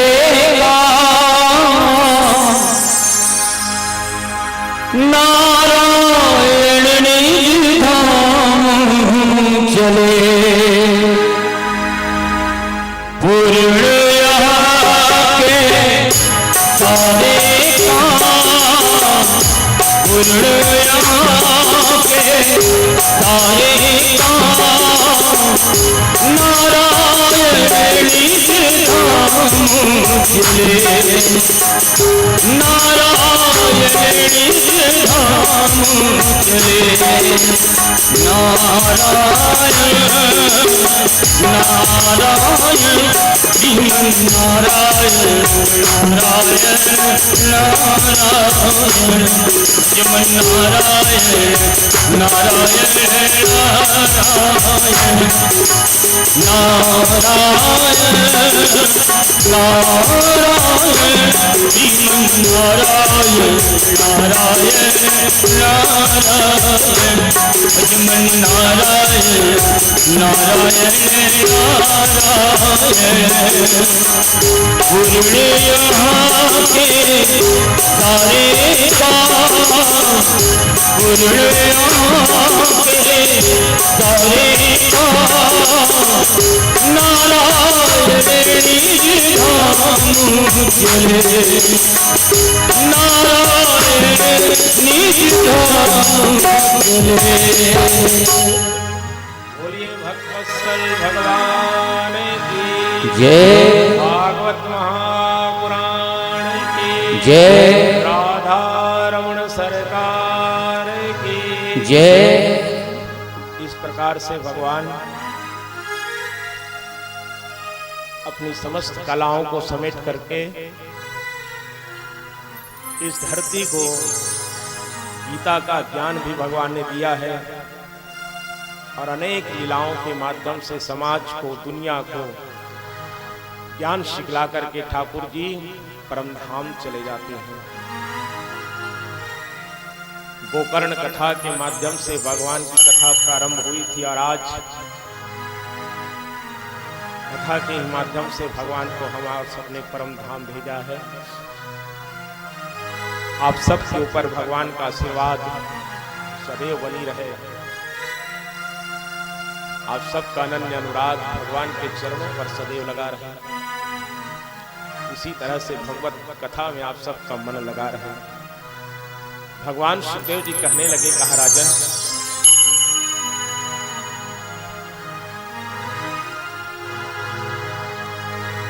भगवान के जाने के बाद तो अब हमारी भी कथा कहने की इच्छा नहीं, हमारी शक्ति क्षीण हो गई भगवान के जाने के बाद। लेकिन कुछ और कथा बचिया है, उनको हम आपको जरूर श्रवण कराएंगे, क्योंकि भगवान के परम धाम के बाद तो पूरी कथा ही समाप्त हो जाती है और हमारे भी जाने का समय अब हो रहा है। हमने जो आपको वचन दिया था कि 7 दिन में हम आपको मोक्ष जरूर प्रदान करेंगे, और आज अंतिम दिन है। भगवान सुखदेव जी से राजा परीक्षित कहने लगे, कहा भगवान उसके बाद क्या हुआ? भगवान के जाने के बाद भगवान सुखदेव जी कहते हैं, राजन, जब भगवान संसार सागर से अपने गोलोक पर चले गए तो फिर यदुवंशियों में दुर्व्यसन इतना लिप्त हुआ। जिस भगवान के कुल में कभी मांस का भक्षण नहीं होता था, लोग मांस खाना चालू कर दिए, मदिरा का पान करना चालू कर दिए, जुआ खेलना चालू कर दिए, क्योंकि कली का प्रयोग, कली का प्रभाव बढ़ गया था। और यदुवंशी मांस खाने के चक्कर में, मदिरा पीने के चक्कर में तो अब नरसंहार करना भी चालू करता है, लोगों को संत महात्माओं को सताना प्रारंभ कर दिया, एक दूसरे के ऊपर चढ़ाई करना चालू कर दिया। भगवान सुखदेव जी कहते हैं, राजन, यदुवंशी कुमार जो है आपस में लड़ते लड़ते लड़ते लड़ते एक दूसरे को मारते काटते चल रहे हैं। जब अस्त्र शस्त्र समाप्त हो गया तो यदुवंशी जो है वही प्रभास क्षेत्र में पहुंचे, जहां पर लोहे का चूर्ण बह करके सरपण नाम का घास बना हुआ था। उसी सरपण नाम के घास को उखाड़ करके एक दूसरे को मारते थे, काटते थे, खून की नदियां बह गई, चारों तरफ केवल रक्तपात, लाशें ही लाशें हैं, रक्त ही रक्त है। और जब यदुवंशी समाप्त हो गए और यदुवंशियों के समाप्ति के साथ ही द्वापर युग का भी अंत हो गया और कलयुग प्रारंभ होता है। भगवान सुखदेव जी कहने लगे, कहा राजन, गुरुदेव, कलयुग में क्या होगा? क्या धर्म कर्म कथाएं होंगी? तो सुखदेव जी कहते हैं, राजन, कलयुग तो फिर ठीक है, वहां पर व्यभिचार तो होगा, लेकिन कलयुग के जो लोग होंगे उनकी आस्था भगवान पर लगी रहेगी। जब तक कलयुग अपनी चरम सीमा पे नहीं पहुंचेगा तब तक कलयुग के लोग भक्ति के मार्ग पर चलते रहेंगे, धर्म कर्म का काम करते रहेंगे। क्यों? क्योंकि इसी बात को तुलसीदास जी ने भी रामचरितमानस में लिखा है, कलयुग सम जब आन नहीं, जो नर कर विश्वास, गाई राम गुण गण में भव बिन तरहि प्रयास, कलयुग केवल नाम आधारा, सुमरि सुमरि नर उतरहि पारा। कलयुग के व्यक्ति, कलयुग के जीव केवल भगवान के आश्रय लेकर, भगवान के नाम के आश्रय लेकर के इस भवसागर से पार हो जाएंगे। उसके बाद सुखदेव जी कहने लगे, कहा राजन, इस कलयुग में अनेक राजा आएंगे, यहाँ पर यहूदियों का भी राज होगा। यहूदियों के बाद यहाँ पर अकबर नाम का राजा भी राज्य करेगा। अकबर के बाद यहाँ पर अंग्रेजों का भी राज्य होगा, काले गोरों का साम्राज्य भी यहाँ पर चलेगा। देखिए, जो घटनाएं हमारी भारत में घटी है साहब, वो भागवत में सुखदेव जी पहले ही कह दिए थे। श्रीमद् भागवत में सुखदेव जी पहले ही बता दिए थे परीक्षित जी को कि इस भारतवर्ष में जहां पर अंग्रेजों का भी साम्राज्य होगा, काले गोरों का साम्राज्य होगा, उस साम्राज्य को हम लोग जानते हैं। भारत 200 साल तक अंग्रेजों के चंगुल में फंसा रहा। हमारे देश के वीर सपूत भारत को स्वतंत्र कराने में अपना सर्वस्व लुटा दिया। गांधी जी की प्रतिमा इसी सभा में लगी हुई है, जो अहिंसा परमो धर्म को साथ में लेकर के लोगों को समझाते रहे, आजादी के मार्ग पर चलते रहे। लोग इसके पीछे पीछे चलते थे। दे दी हमें आजादी बिना खड्ग बिना ढाल, साबरमती के संत तूने कर दिया कमाल। आंधी में भी जलती रही गांधी तेरी मसाल, साबरमती के संत तूने कर दिया कमाल। गांधी जी सुभाष चंद्र बोस, चंद्रशेखर आजाद, भगत सिंह, ऐसे ऐसे योद्धा हुए साहब इस देश में जो भारत को आजाद कराने में अपने प्राणों की भी बलि दे दिया। भगत सिंह को फांसी दे दी गई, वीरांगनाएं भी पैदा हुई, झांसी की रानी, दुर्गावती, सब देश को स्वतंत्र कराने में लगे रहे। तब कहीं जाकर के 15 अगस्त सन 1947 को हमारा देश स्वतंत्र हुआ है। तुझ पे खेला गौतम गांधी, तुझ पे खेला गौतम गांधी, राम कृष्ण बलराम, मेरे देश के माटी तुझको 100-100 बार प्रणाम, मेरे देश के माटी तुझको 100-100 बार प्रणाम। ये भारत की भूमि है साहब, और भारत की भूमि पर रचा बसा ये हमारा प्रांत छत्तीसगढ़, और छत्तीसगढ़ की राजधानी रायपुर में हमारा आज स्वतंत्र भारत पर बैठकर के भागवत की कथा को सुन रहे हैं। यदि देश आजाद नहीं हुआ था आज भागवत की कथा कहाँ होती, है ना। चंदन के लिए मर, किसी कंचन के लिए मर, चाहे कि किसी रूप के दर्शन के लिए मर, लेकिन तेरा मरना मौत नहीं है मेरे दोस्त, मरना यह है शान से वतन, मरना यह है शान से वतन के लिए मर। हम सबकी शान है जिसमें हम सबकी पहचान तिरंगा, भाई भाई को लड़ते देखकर खुद भी होता हैरान तिरंगा। हम अंग्रेजों से तो आजाद हो गए साहब, लेकिन आज हमारे अपने दुश्मन हमको लूटने पर बैठे हुए हैं। आंतरिक शत्रुओं के द्वारा आज भारत लूटी जा रही है। आज फिर भारत माता भारत पुकारती है अपने वीर सपूतों से कि मुझे अपने देश के दुश्मनों से बचा करके रखो। आइए मातृभूमि के श्री चरणों पर वीर सपूतों को श्रद्धांजलि देते हुए भारत माता के श्री चरणों पर एक भजनांजलि का भाव अर्पण करें। उसके बाद फिर मार्कंडे जी की कथा है, एक बार जोर से जयकारा करें, बोलो भारत माता की जय हो, माता की जय हो,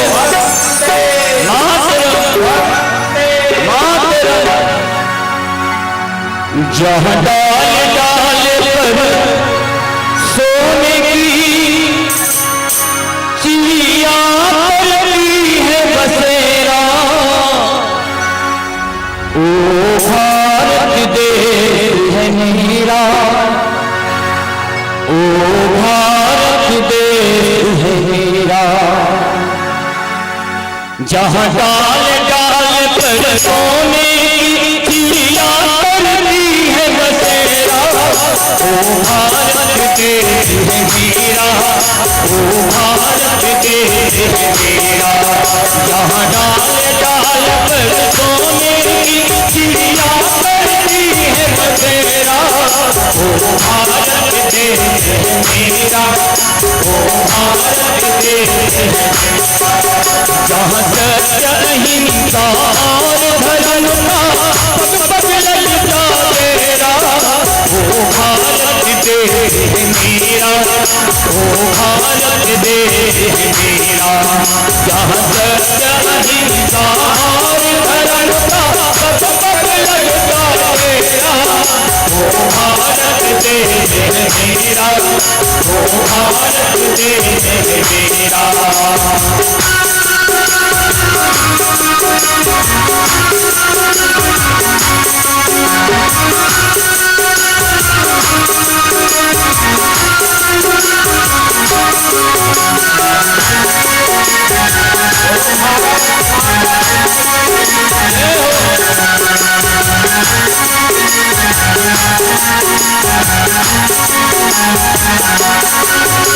हर की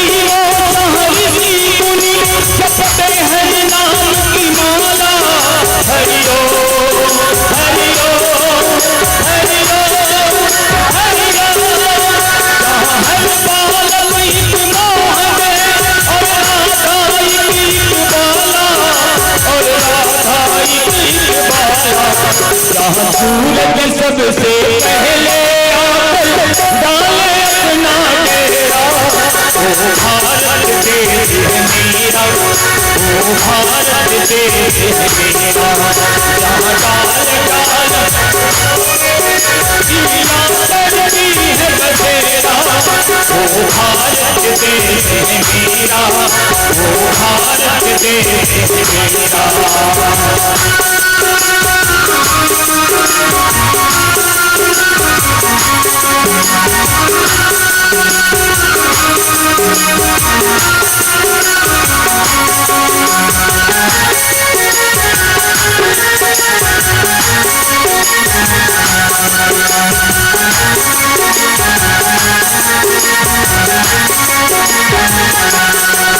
जहाँ आसमान से बातें करते मंदिरों दीवारे, हरि रो हरि रो हरि रो हरि रो। जहाँ किसी नगर में किसी द्वार पर कोई मसाला डाले, कोई मसाला डाले, और प्रेम की बंसी जहाँ बजाना आए काम करेगा, ओ भारत देश है मेरा, ओ भारत देश है मेरा। जहाँ डाल डाल पर सोने की चिड़िया करती है बसेरा, ओ भारत देश है मेरा, ओ भारत देश है मेरा। जहाँ सत्य अहिंसा और धर्म का पग पग लगता तेरा, ओ भारत देश है मेरा, ओ भारत देश है मेरा। जहाँ सत्य अहिंसा और धर्म का पग पग लगता, ओ भारत देश है मेरा, ओ भारत देश है मेरा। जहाँ डाल डाल पर सोने की चिड़िया करती है बसेरा, ओ भारत देश है मेरा, ओ भारत देश है मेरा, ओ भारत देश है मेरा, ओ भारत देश है मेरा।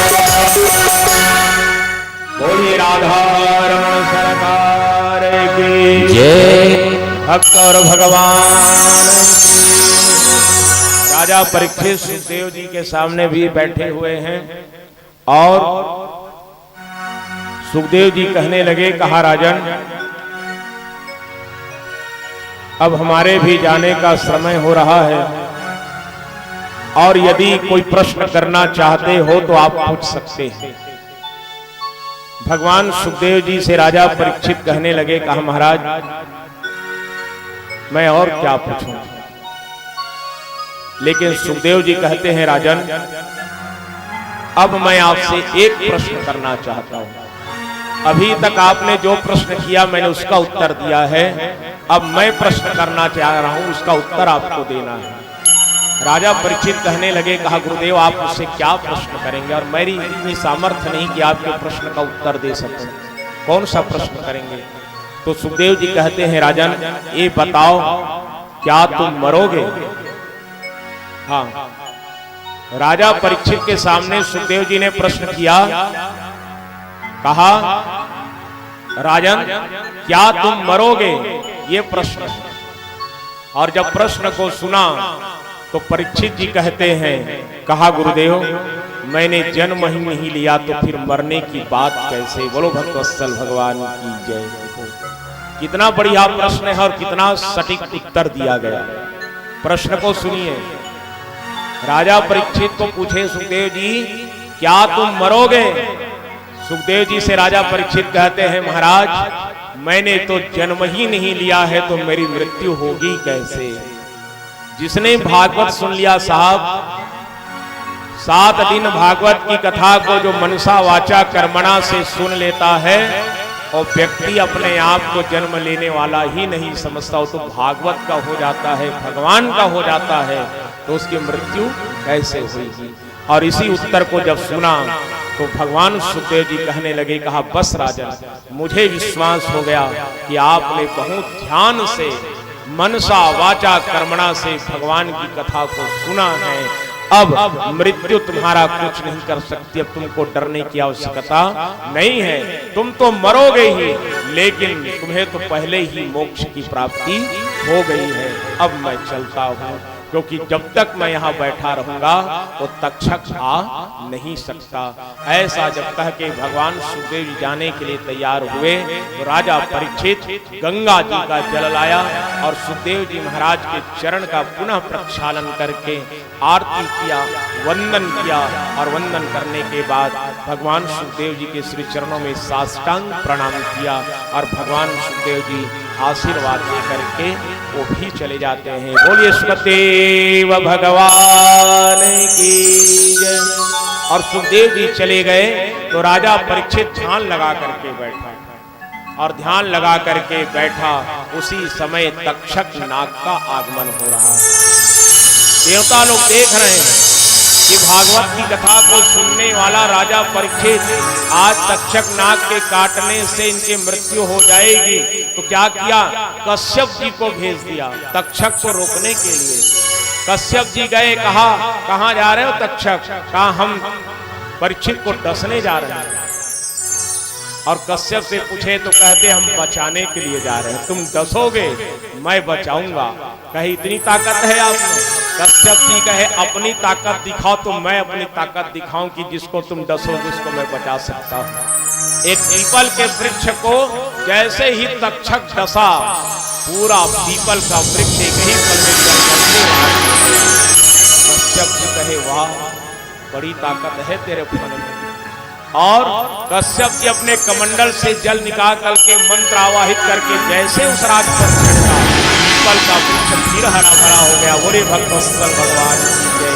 तक्षक जी कहे आप तो मेरे से ज्यादा ताकतवर हैं, लेकिन गुरुदेव आप भी संत हैं, जिसने श्राप दिया श्रृंगी जी वो भी संत हैं, आप परीक्षित को बचाएंगे तो संत का श्राप तो फिर असफल हो जाएगा, झूठा हो जाएगा, इसलिए हमें जाने दो। और पीपल के वृक्ष में बैठा हुआ आदमी सब कुछ देख रहा है। तक्षक काटा, पीपल के साथ वो भी जला, कश्यप जी ने जल छिड़का तो भी जीवित हो गया। कश्यप जी कहे ठीक है आप जाइए।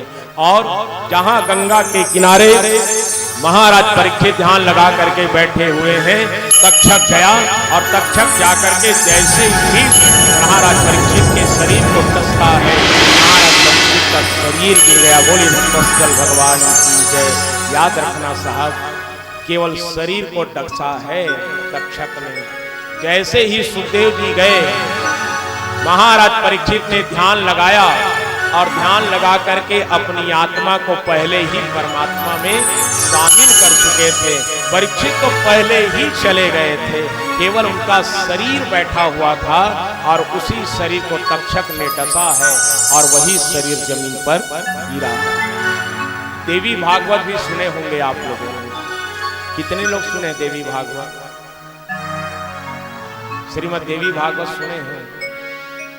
ओहो, अत्ता जन संख्या में एक जन सुने हो कि राजा परीक्षित बैठे हुए हैं, आदरणीय पांडे जीजी भी सुनिए। चाची आप सुने हो?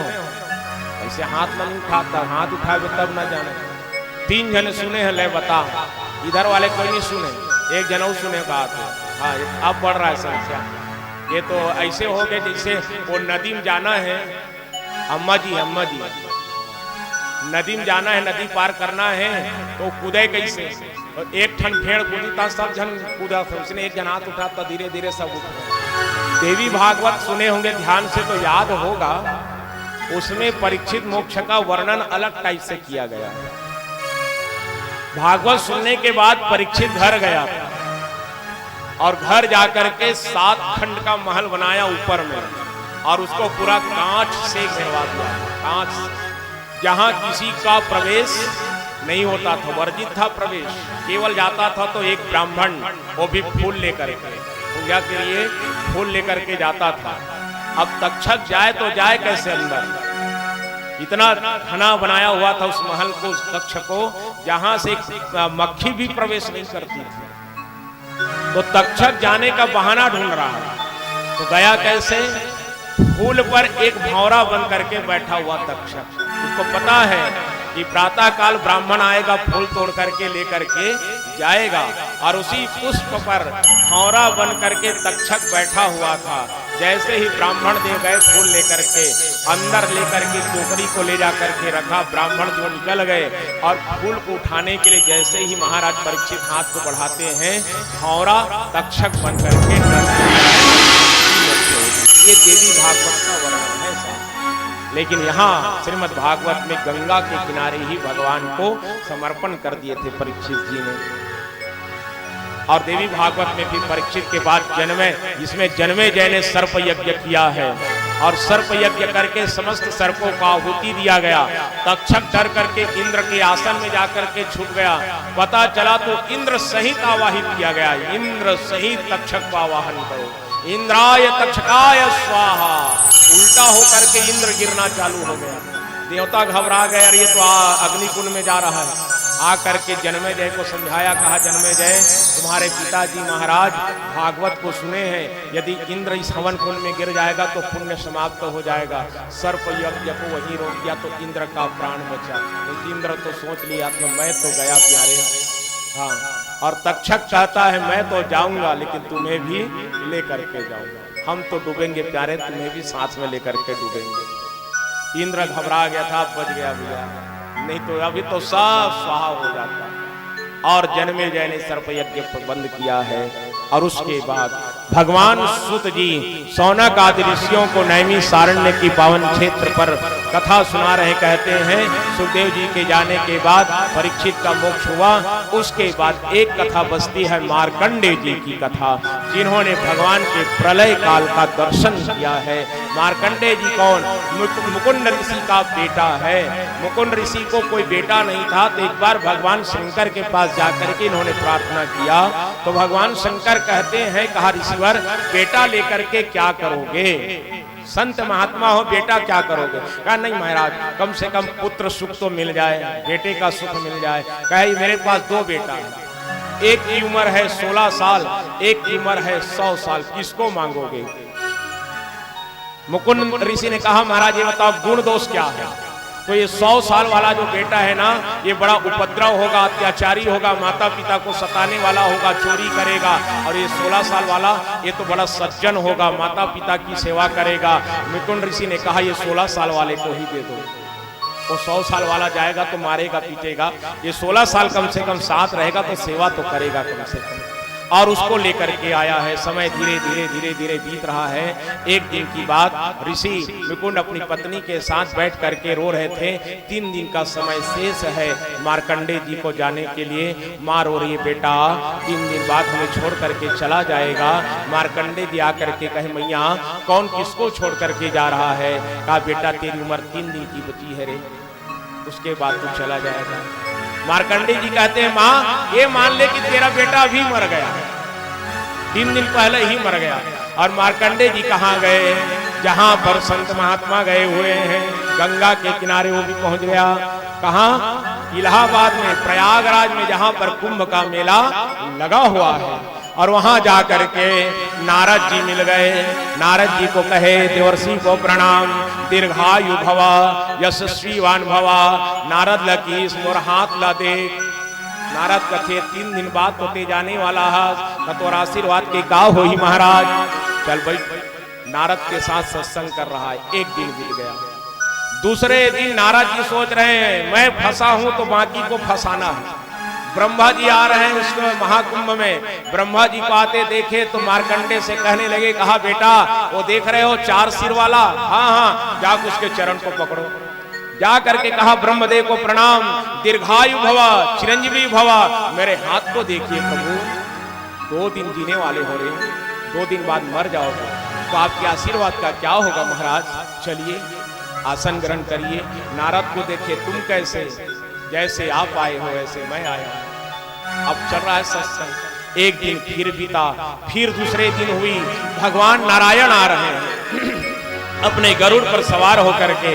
नारद कहे देख रहे हो 4 भुजा वाले आ रहा है? हाँ, चरण पकड़ो। जा करके कहे नारायण को प्रणाम, दीर्घायु भवा।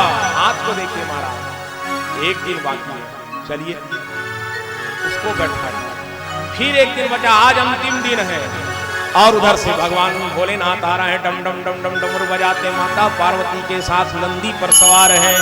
नारद ने कहा बेटा वो देख रहे हो आ रहा है अवधूत डमरू बजाने वाला बैल में सवारी करके, जा बेटा उसके चरण को पकड़, जा कर कहे भोलेनाथ को प्रणाम है, खुश रहो, दीर्घायु भवा, यशस्वीवान भवा।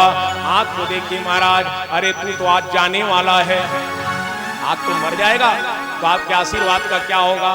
कौन है जो ऐसे संस्कारशाली बालक को इतनी कम आयु दिया है? मार डालूंगा। उठाया भगवान। पार्वती कहे तोरे कोई ठिकाना नहीं है। बोली देखो अपनी डायरी को, कहीं आपके दिए हुए तो नहीं है। अब जब देखा ध्यान लगा करके, भोलेनाथ कहते अरे पार्वती ये तो मेरे ही वरदान का फल है, निकुंज ऋषि को मैंने दिया था, 16 साल की आयु है, आज ये मरने वाला है, लंबा लंबा तो आशीर्वाद दे दिया महाराज। चलिए देखे तो ब्रह्मा है, विष्णु है, नारद है और स्वयं शंकर जी आ गए।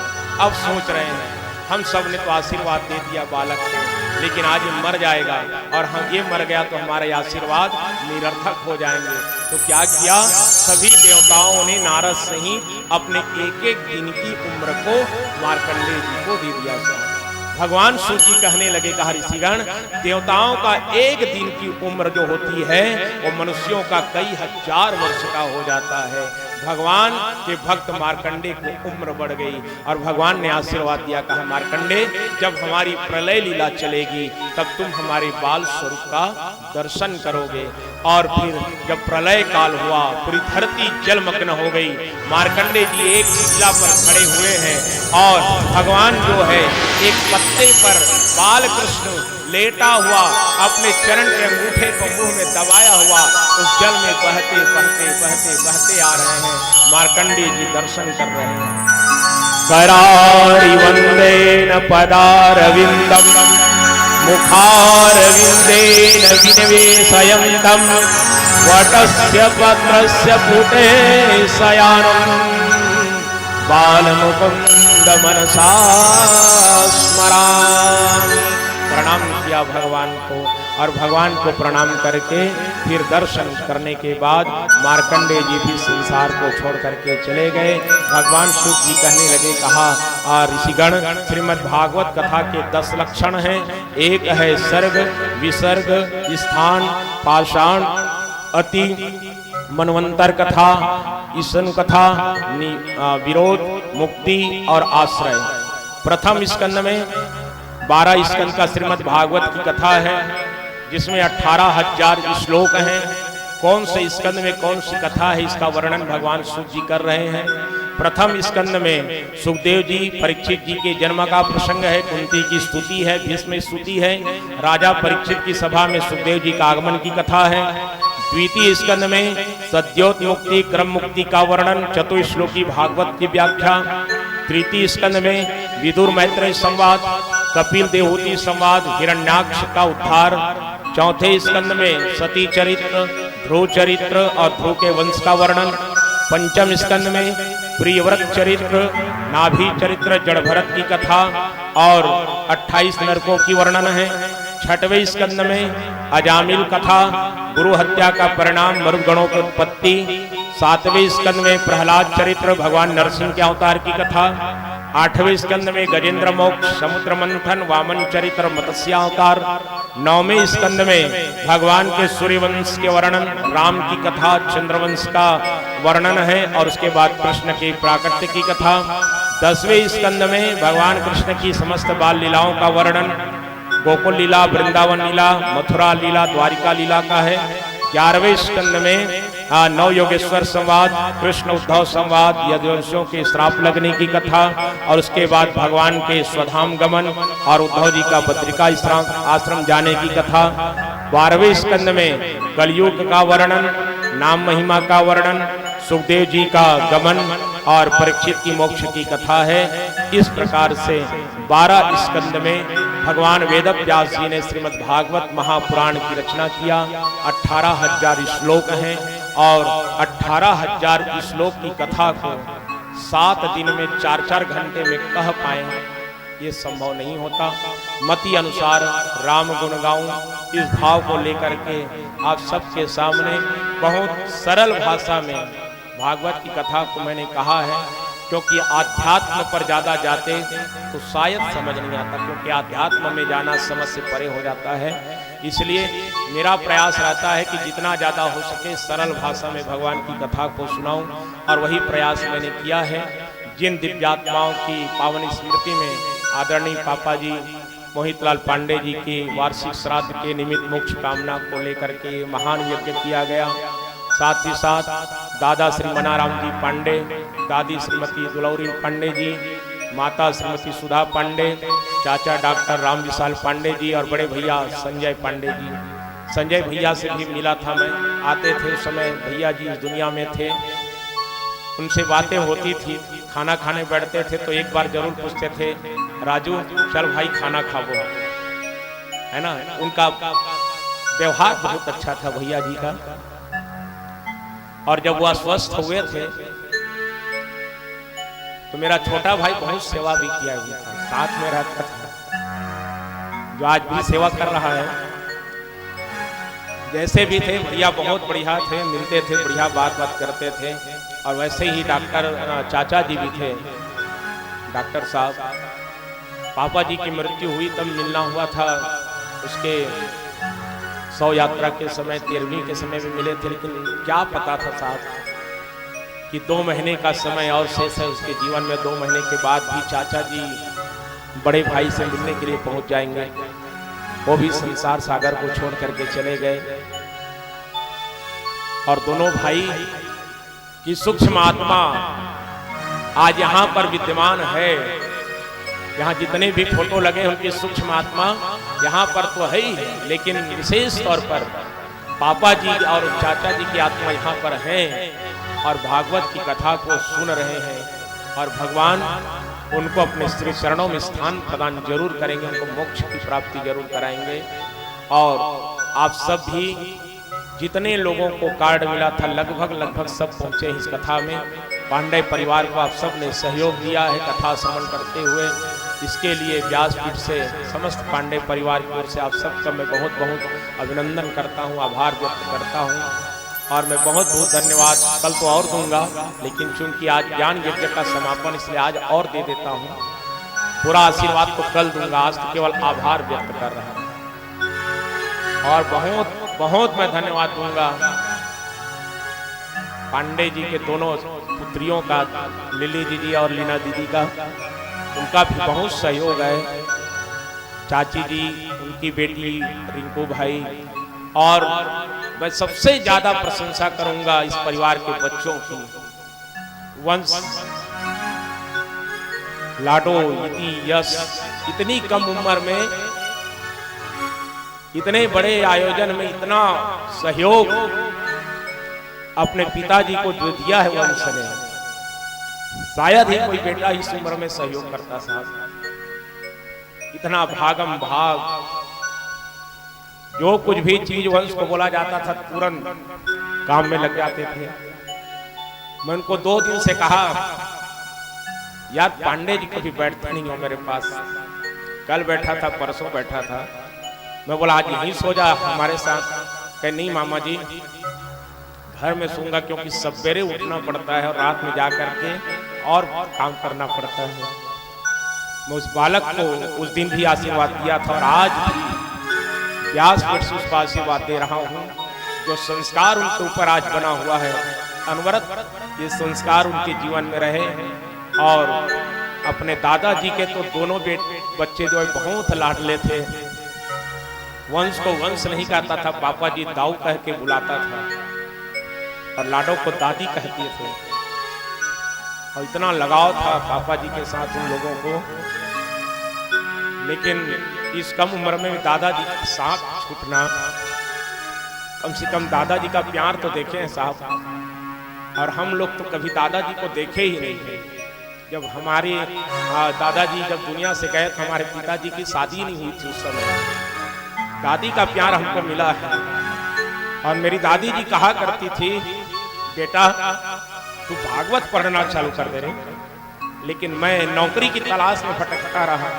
कि नौकरी मिल जाए, लेकिन नौकरी नहीं मिली। तो दादी जी का आशीर्वाद मुझको जरूर मिला है।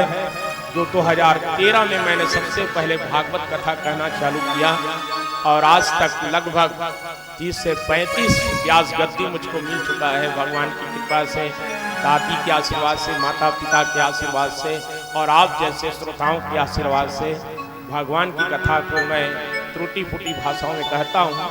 निश्चित रूप से कथा कहने में गलतियाँ हुई होगी मुझसे, क्योंकि आप सब विद्वान हैं, कथा के जानकार हैं, तो कहीं कहीं त्रुटियाँ यदि हुई होगी तो मैं भी क्षमा प्रार्थी हूँ। लेकिन आप सबका आशीर्वाद सभी बना रहे।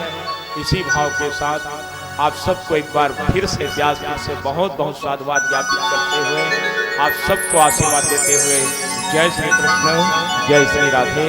आइए एक छोटा सा भजन सुने, तब तक आप लोग तुलसी पत्र आपस में बांट लें और भजन के बाद फिर विष्णु सहस्त्र नाम का पाठ होगा। अपने जगह पर बैठ करके आप लोग तुलसी पत्र तोड़ते रहेंगे और याद रखिएगा जब तक मंत्र चलते रहेगा तुलसी पत्र तोड़ना है और ओम नमो भगवते वासुदेवाय इस महामंत्र का जाप करना है। और तुलसी पत्र जब तोड़ लेंगे, सुन लीजिए, पहले तुलसी वर्षा जब हो जाएगी, विष्णु सहस्त्र नाम का पाठ जब हो जाएगा, उसके बाद कथा के मुख्य यजमान दोनों पहले आएंगे व्यासपीठ पर भगवान के सन्मुख और तुलसी पत्र अर्पण करेंगे, संकल्प करेंगे। उसके बाद दान दक्षिणा का कार्यक्रम है, चढ़ोतरी भी होनी है आज, और उसके बाद फिर सब क्रम से आते जाएंगे तुलसी पत्र भगवान को अर्पण करके। जो भी अपना भाव भगवान के श्री चरणों में श्रीमद् भागवत महापुराण पर भागवत भगवान पर अर्पण करना है चढ़ोतरी के रूप में, वे सब करेंगे। और चढ़ोतरी के बाद फिर आरती पुष्पांजलि के बाद फिर भगवान की शोभा यात्रा यहाँ से प्रारंभ होगी। आप सब शोभा यात्रा में सम्मिलित होंगे। यहाँ से निकलकर सीधे घर जाएंगे, है ना जीजा जी? यहाँ से सीधा घर जाएंगे ना? हाँ, शोभा यात्रा यहाँ से सीधे घर जाएंगे और सब शामिल होंगे और सबको बारी बारी से जैसा भी हो भगवान को पकड़ने का अवसर मिलेगा। आप सब साथ में रहेंगे और शोभा यात्रा संपन्न करने के बाद फिर से आप लोग भवन में आएंगे और भोजन प्रसादी ग्रहण करेंगे। ठीक है, तुलसी पत्र बांट दीजिए। वंश बेटा, वंश आ जाओ, इधर आ जाओ, सबको बुलाओ। चलिए तुलसी पत्र बांटिए और सब परिवार वाले बैठ जाए। लाडो कहाँ गई है? आ जा बेटा।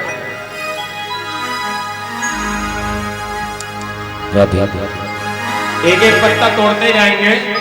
यदि तुलसी पत्र संपन्न हो जाएगा, मंत्र चलते रहेगा, तो जिस तुलसी पत्र को आप तोड़े रहेंगे उसको फिर से तोड़ सकते हैं। ऐसा नहीं कि एक पत्ता डाल दिए हमारे पास तुलसी पत्र नहीं है तो शांत नहीं बैठेंगे। जो तोड़ा हुआ पत्ता रहेगा उसको फिर से आप लोग तोड़ सकते हैं तुलसी पत्र को। जब तक मंत्र चलेगा आपका हाथ चलता रहेगा और मन से ओम नमो भगवते वासुदेवाय महामंत्र का जाप करते रहेंगे। और ध्यान रखिएगा जमीन पर ना गिरे, और जो जमीन पर गिर जाएगा उसको उठा करके अलग रख लीजिएगा। जिस पर आप तोड़े रहेंगे उसमें सम्मिलित नहीं करेंगे। चलिए भजन सुन ले जब तक तुलसी पत्र बांटते। किस्मत वालों को मिलता है पत्थर में भगवान, मिलता है पत्थर में भगवान। किस्मत वालों को मिलता है पत्थर में भगवान, किस्मत वालों को मिलता है पत्थर में भगवान। सभी के दिलों में बसे हैं, सभी के दिलों में बसे हैं मेरे श्री राम। किस्मत वालों को मिलता है पत्थर में भगवान, किस्मत वालों को मिलता है पत्थर में भगवान।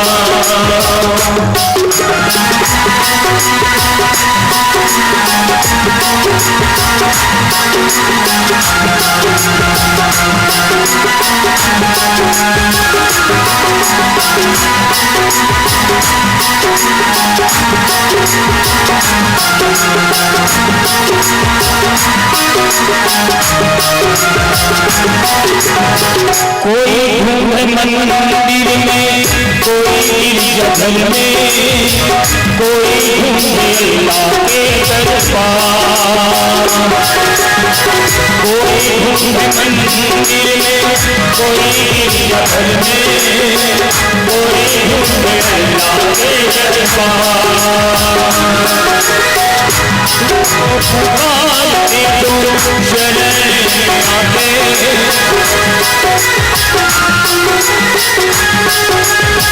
सबके किस्मत में नहीं है, सबके किस्मत में नहीं है, मेरे हीरा किस्मत वालों को मिलता है पत्थर में भगवान। किस्मत वालों को मिलता है पत्थर में भगवान। सभी के दिलों में बसे हैं, सभी के दिलों में बसे हैं, मेरे हीरा किस्मत वालों को मिलता है पत्थर में भगवान। किस्मत वालों को मिलता है पत्थर में भगवान, मिलता है पत्थर में भगवान, मिलता है पत्थर में भगवान। जय जय श्री राधे। हाँ, एक बार और सुन लीजिए भैया। विष्णु सहस्त्र नाम का पाठ प्रारंभ होगा और तुलसी पत्र आप तोड़ना प्रारंभ करेंगे। यदि दिया हुआ तुलसी पत्र पूरा टूट जाए और मंत्र चलता रहेगा तो तोड़े हुए को और तोड़ सकते हैं। हाथ नहीं रुकना चाहिए, क्रम चलते रहना चाहिए और मन से ओम नमो भगवते वासुदेवाय इस महामंत्र को जाप करते रहेंगे।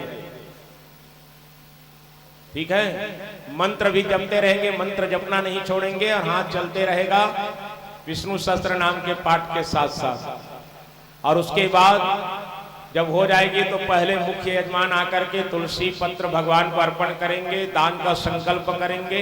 उसके बाद फिर क्रमशः सब आकर के भगवान को तुलसी पत्र अर्पण करना और जिसको जो भी भागवत भगवान में दान देना है वो दान चढ़ाते जाएंगे। सबको मिल गया? मिल गया होगा तो प्रारंभ करवाएं। सब बैठ जाओ, बढ़िया बैठ करके बढ़िया भाव के साथ तुलसी दल अर्पण करें भगवान को।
श्री परमात्मने नमः। हो गया भैया सबके पास? पीछे मिल गया तुलसी पत्र? हाँ चलिए महाराज जी विष्णु सहस्त्र नाम का पाठ प्रारंभ कर रहे हैं। आप सब भी तुलसी पत्र तोड़ना प्रारंभ करें और ओम नमो भगवते वासुदेवाय का जाप करते रहें। बोलिए भक्तवत्सल भगवान की, भागवत महापुराण की। चलिए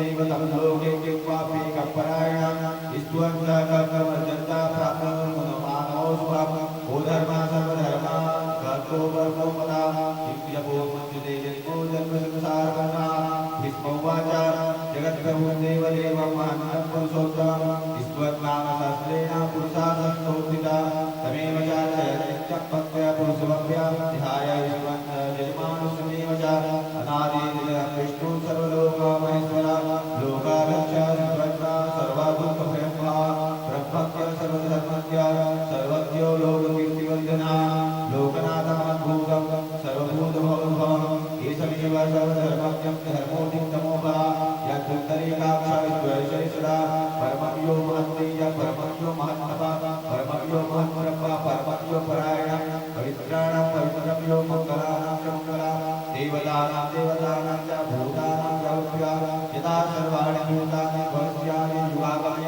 यस्मिन् च प्रयान्ति पुनरेयक्षे भव तस्य लोकप्रधानस्य जगन्नाथस्य भूतले विष्णुनामसहस्रस्य श्रेणु पापयामि यातनामानि गौराणि विख्यातानि महात्मने ऋषिकरे वेदानि तानि वक्षामि भूतले ॐ विष्णुं विष्णुसंस्कारो भूतभव्यो भवद्भवो भूतकृद्भूतभाव भूतात्मा भूतभाव भूतात्मा परमात्मा च पंचानां परमावते अभ्याभूता साक्षी क्षेत्रज्ञो क्षेत्रैव च योगो योगविदानेन प्रधाना पुरुषेश्वरा नारसिंह श्रीमान केशवो पुरुषो वभ्या सर्वज्ञ सर्ववर्णेषु सर्वभूताभ्यः सर्वभ्यो भावो भर्ता भवस्या परमेश्वरा स्वयंभो आदित्य पुष्कराक्षो महात्मना अनादिनिरन्धाता विधाता नाटोत्तमा अप्रमेय हरिकेश पद्मनाभो महाप्रभो विश्वकर्मा मनुष्टा स्रष्टा स्रष्टा लोभवा आभुतो संतो कृष्णा लोहिता प्रदर्शया प्रभुतानां पवित्राणां मङ्गलपरम् ईशाना प्राणदा प्राण श्रेष्ठा श्रेष्ठा प्रजापति हिरण्यगर्भो भूगर्भो माधो मधुसूदना ईश्वरा वेङ्कटेश्वरी मेधावी वेङ्कटप्रभा अनुर्विद्यं राष्ट्रेय कृतज्ञो कृतवाहनो अनादि कुलेशरणं सर्वं विश्वरे जाभ्याः अहङ्कारा सहस्रामि व्याघ्र सर्वदर्शना अतः सर्वेश्वरा सिद्धा सिद्धा सर्वाश्रय विश्वकव्या मेधाया सर्वयोग विश्वकृते वसु वसुमना सत्या सत्या समाहिता अमोघा पुत्रैकाक्षा विश्वकर्मा चक्रदे रुद्रो शिरावो विराहायो सुजीपते अमृता स्वाहा वराह महात्मा सर्व सर्वविधानात्मा विशेषादसरा वेदा वेद विदातीता वेदान्ते लोकारक्षत्रारक्ष धर्मरक्ष कृतकृता चतुर्था चतुर्व्यो चतुर्निष्ठा चतुर्भुजा राजस्व भोजनं भोक्ता स विष्णु जगदीश्वरा अमोघा वियोनेता विश्वयोगे पितर्वधु उपेन्द्रो वामोघ्रातो मोघाया सुजीपते मेधावेद्य विश्वायोगी वीर्यः माधवो मधु अतित्रियो महामाया महात्साय महाबले महाबुद्धि महावीर्या महाशक्ति महादुति अनिर्विघ्नो वसो श्रीमान् देशाय महादुति वर्षेशावासोमति वर्तो श्रीनिवास सप्ताकले अनिरुद्धो सुरानन्दो गोविन्दो गोविनापति मरीचिका मनोहंसो सुवर्णा भूयोत्तमा हिरण्यनाभो सुपा पद्मनाभ प्रजापति अमृता सात्रो सिद्ध्या सत्यो स्वामीश्वरा अमोघा विदो सात्वा विश्वत्वा सुरामहि गुरु गुरुतमो धामा सत्या सत्य पराक्रमा जीवनो निमनास्ता वचनं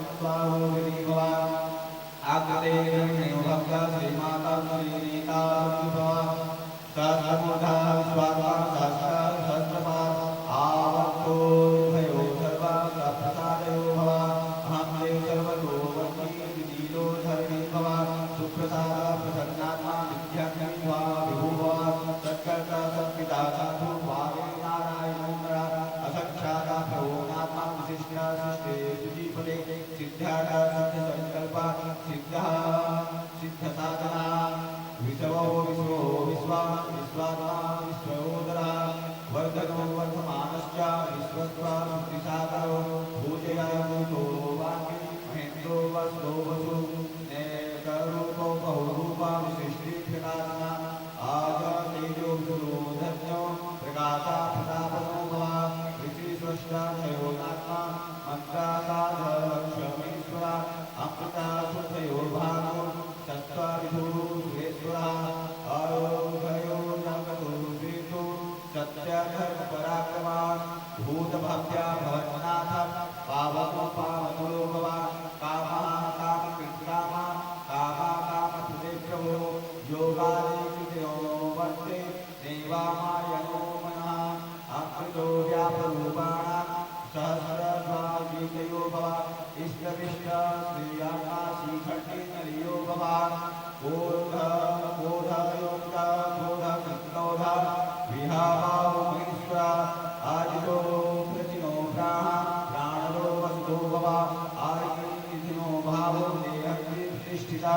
स्कंदनो स्कंधरो वसु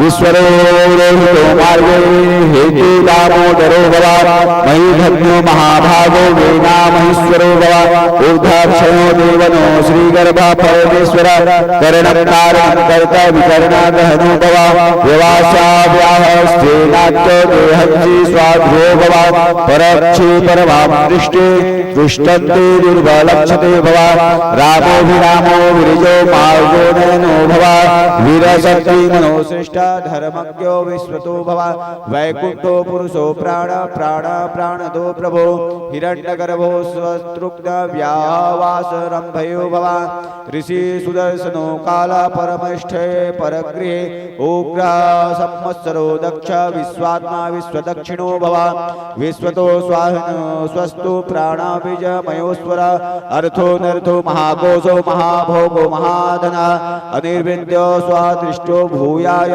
महासखा नेत्रवीक्षो भक्त क्षयं च समीरो भव यज्ञ महजस्य क्रतु सता सतांपदे सर्वदश विभुनात्मा सर्वज्ञ ज्ञानिनो भव सुब्रतो सुमुखो सूय सुघोः सुदासः मनोहरो जितक्रोधो वीरः बाहो भव स्वायत्तो वनो व्याप्ति नेत्र देवा कर्मकृति भव वसुओ वसूयो वसी रक्तगर्भ विनयश्वर धर्मगुप धर्मकृधर्मे साक्षा साक्षरो भव अभिज्ञात सहस्राणि विज्ञात कृतक्षो भव गंभीरो नैवनो स्वस्तु सिंह भुवनेश्वर भव आदिदेवा महादेवा देवेशो देव जगत्कृति अत उत्तरो गोपति गुप्ता ज्ञानान्ते पुरात्मने सरिसो भूतयुक्तानां कपिलोक्षा भूत दक्षिणे सोमायुक्त कृतानात्मं पुरुषो सप्तमो भव नियमनो जयतो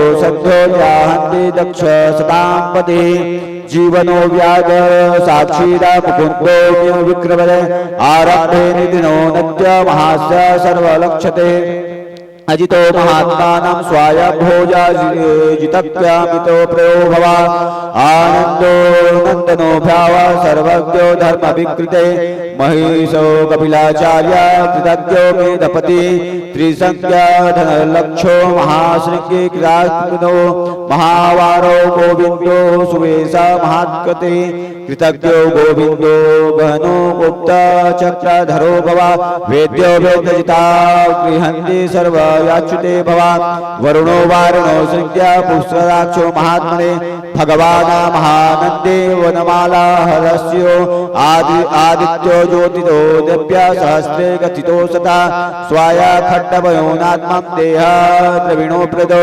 द्वेहन्ति मनो व्याप्तो वनस्पति योगिनी भव त्रिसंगो समानित्यं समानिर्वा भेज भेजनो भव संज्ञो कृतज्ञ शांतो निष्ठ शांतिपरायण सुभाना शांतिनो दृष्टा मुकुंदो केवलो भव गोहितो गोपति गुप्ता विश्वभोवा विश्वप्रियो भव अनादि निधनो श्रेय क्षेयत्रोग्यो क्षयं भव श्रीवासो वत्सलो श्रीवास श्रीपति श्रीवरा श्रीधरा श्रीदा श्रीसा श्रीनिवास श्रीनिधि श्रीवास श्रीधरा श्रीकरा श्रेया श्रीमाल्य त्रयस्वरा स्वाय स्वाहा सदानंदो ज्योति ज्योतिस्वरो भव विजयश्च विद्याश्च स्वाकीर्ति शयनो भव उदय सर्वक्षयोग्नात्मं शाश्वत स्थिते भव भूतयो भूतनो भूत शोक विनाशयो भव आदिश्च चिन्तयो कुंभ विशुद्धात्मा विधुर्वरा आनुर्धो प्रदीनात्मा प्रसन्न विक्रमे भव काले नेमि निवयो आत्मा वीर्यः च सूर्यमेश्वरो भव त्रिलोक्यात्मा त्रिकेशो त्रैकेशो केरि हरीश्वर कामदेवो महाकामा कामी काम कृतक भव आदित्यं पुरुषो विष्णु वीर्यश्च धनञ्जय ब्रह्मणो ब्रह्मा ब्रह्मा ब्रह्मा ब्रह्मवर्धसे भवान् ब्रह्मविद्या ब्रह्मा ब्रह्मणि ब्रह्ममयो ब्रह्मविद्यो भवान् महाकर्मो महाकर्मा महातेजो महाविदे महाकृतो महायज्ञ महायज्ञ हवै महाहवि स्वाहन्देवस्वरो स्वाहा ऋषिया स्वास्थ्यरमणे भव पूर्णायुक्ता मनोनात्मा पुण्याकीर्तयो भव मनोवस्तिस्तीर्थयो भस्त वाहारेतो वनुस्पदे वसुप्रदे वसुदेवा वसु वसु मनाहवे सद्गति सद्गिता सत्य सत्यपरायण सूर्यसेन्या यदा सृष्टा देहन्ति सुदावरे भूतवासो वासुदेवश्च सर्वाणि लयो नरः दर्पहो दर्पयो दिव्या सुदर्शनो पराजिता विश्वमूर्ति महामूर्ति द्वीपमूर्ति मति भवा अनेक मूर्ति व्याप्ते सतमूर्ति सतामृते एकमेव सतां नित्यं याहन्ति मुकद्वयो लोकबन्धु लोकनाथ माधवो भक्तवत्सल सुवर्णवर्ण हिमाया वस्यन्ति नादयो भवा विरह विषयस्य कृतज्ञो चलाचलः अमादि मनमयुष्यात्मा लोका स्वामी त्रिलोकयो कृति सुवेदा मेदयो धन्यो सर्ववेदाधरोद्धरा नैव विशो हरिध्यन्ना सर्वशास्त्रवरो भवा प्राहन्ति विग्रहो भावो नैवात्मा गदाधरा विग्रन्ति मयोनात्मा चतुरात्मा चतुर्व्यूह चतुर्युक्ता चतांगति चतुरात्मा चतुर्भावो चतुर्युक्ता वेद साधनो भव सावर्तो निर्भयो दुर्या दुर्यत्य कर्मणि भव दुर्वासो दुर्वाधरो दुर्या दुर्वासो दुर्वा मनोस्वरा दुभावो लोक सांख्य संतो वर्धसे भव इज्ज कर्मा महाकर्मा कृतिज्ञा कर्म वयो भव उद्यन्ति सुदिनो भक्त रक्तनाभ सुलोचन अर्कवासमनो श्रेष्ठ जायन्ति सर्वबीजो भव सुवर्ण वेद लक्षेणां सर्ववागीश्वरो भव महातेजो महावर्तो महाभूतो महानिधि कुमुन्दो कुन्दो वायो पावनीलयो भव अमृतो मृतयो भव सर्वसम्मुखो भव सम्मुखो सर्वतो सिद्ध शत्रुविधाधान्यो भव व्याध्यन्ति मनोनात्मं स्वाहा निर्भयो भव सचिरो सप्तजिह्वा सप्त सप्तवाहिनो अमूर्ति नवीनो भावो देहन्ति व्याधनाशनो अपूया लोक मनोनात्मा गुणात्मा मनोस्वर अमृत शाश्वतो प्राह वर्षे वर्धयो भवा भावो युक्ता कृतिनात्मं देह योगेश्वरो भव सत्कामा स्वयंनात्मम् आश्रम समनो भव सुवर्ण वायुवाहोना धर्मधरो धर्मवेदो दंडे धन्यो भव अपराजित सहस्राणि नियमो यमनो भव सत्यात्मा सत्ययो भक्त सत्य धर्मयो परायण अभिप्राह प्रियो नात्म प्रियकृति वर्धसे भव वीर्यगतिनो ज्योति सूरस्य व्याह लक्ष्मयूवर रम्भे वयं नित्या सूर्यालम्ब रक्ष रवीन्द्रलोचना हन्ते नाम प्रोनात्मं भोक्ता सुखानेव वरो भव आदित्यं मनोभावो लोकादक्षयो भव आवन्तो मनोनात्मं कपिलो कपिलो भव स्वस्ति स्वस्ति सदा स्वस्ति स्वस्ति स्वस्ति दक्षिणो भव आराकुण्डलो भक्ता वीर्यस्य शाश्वतो वा सप्तयुक्ता सदा नित्यं सूर्यो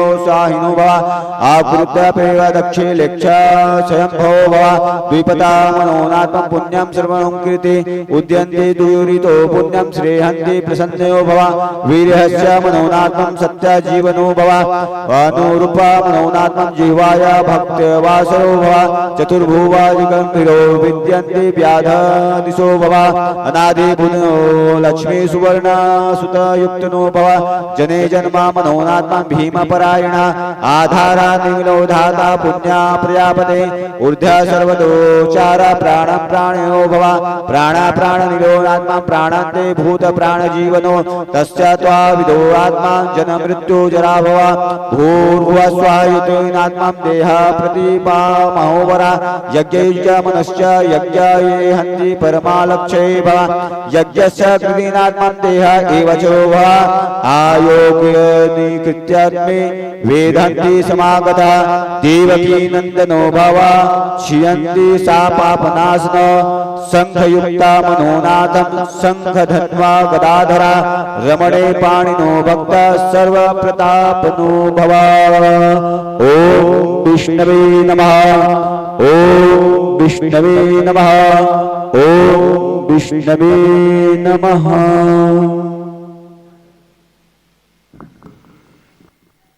चलिए बोली राधा रमण सरकार की, श्रीमद् भागवत महापुराण की जय।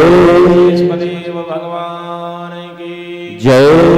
नारायण भगवान की जय। हाँ, सब अपने जगह पर रखे रहे, इकट्ठा करके रख लीजिए।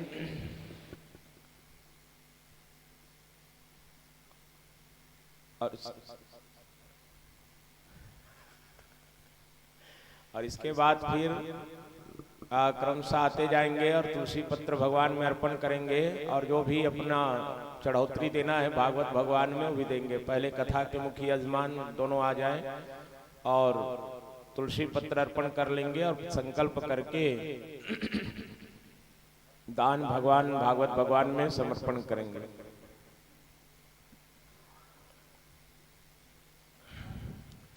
और चढ़ौतरी के बाद फिर आरती होगी, पुष्पांजलि, और फिर प्रसाद लेने के बाद भगवान की शोभा यात्रा कथा स्थल से प्रारंभ होगी और शायद टूरी हटरी होते हुए लिली चौक, और लिली चौक से फिर पांडे निवास संकपाठ सदन तक भगवान की शोभा यात्रा पहुंचेगी।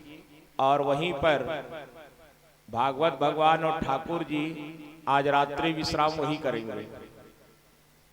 कल गीता है, सवेरे घर में प्रतिदिन की भांति गीता का पाठ होगा, वेदी पूजन होगा, और उसके बाद में फिर यहाँ गीता प्रवचन होगा 1.5-2 घंटे का।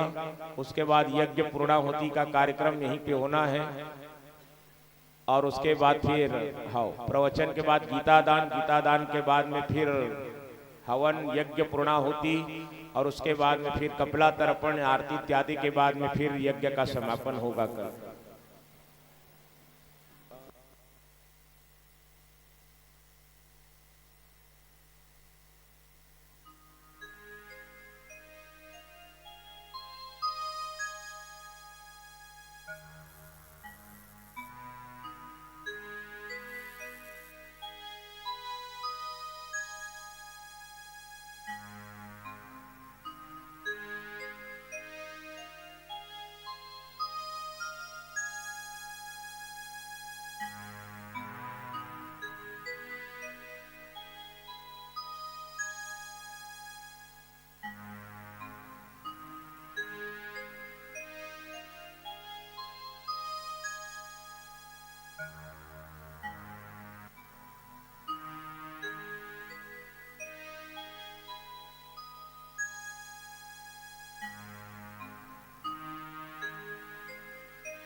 थोड़ा रुके रहेंगे भैया, बाद में अभी सब बैठ जाएं अपने जगह पर।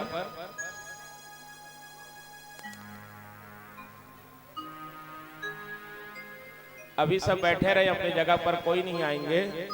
अभी मुख्य यजमान दान का संकल्प कर लें, उसके बाद में फिर क्रमशः सबको भगवान में तुलसी पत्र अर्पण करने का अवसर मिलेगा।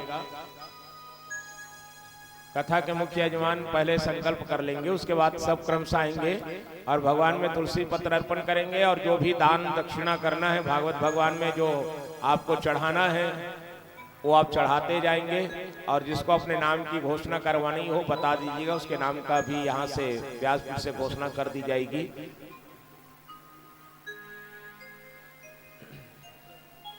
चलो चावल फूल पकड़ लीजिए आप।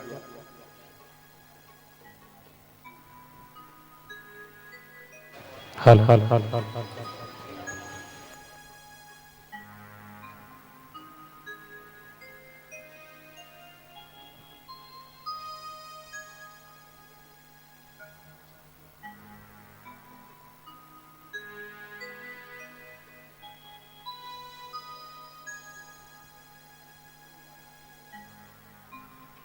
हाँ एक बाद ना हाँ hello hello hello hello hello hello hello चलो संकल्प करा दो महाराज। वंश का आगे वंश लाडो आओ बेटा हाथ लगाओ इधर।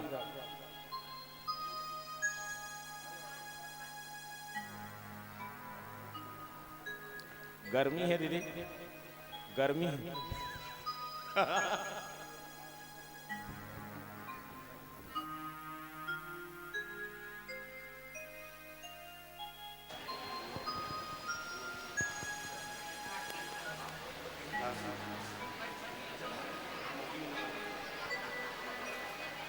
थोड़ा देर बढ़ जाओ तो संकल्प कर दो सबको बारी बारी सारे खाओ 2 मिनट। चाची चाची भेज दो। हेलो आपको नहीं ओम विष्णु विष्णु विष्णु श्री भगवतो महापुरुषस्य विष्णुराग्रवर्तमा सिद्ध ब्राह्मणो दुतिपरादेशे सिद्धवा कल्पे जम्बूदेवे भरतखंडे भारतवर्षे आर्यावर्तिक देशाकृते कालीयुक्त संवत्सरे मासुक्तमे मासे ज्येष्ठ मासे शुभे शुक्ल पक्षे त्रयोदशी महापुण्यतिथौ विशाखा नक्षत्रे सिद्धयोगे बालावकरणे श्रीचंद्रासे तूलः चंद्रासे वृषभ सूर्यराशि मिथुना ग्रीष्म ऋतौ उत्तरायणे रभौ 2081 विक्रम संवत्सरे 1946 शाकंबरे अमुख नामनो हम्मा गोत्रोत्पन्नो हम्मा धर्मपत्नीको नामनो हम्मा गोत्रोत्पन्नो हम्मा पितृ नामनो हम्मा गोत्रोत्पन्नो हम्मा।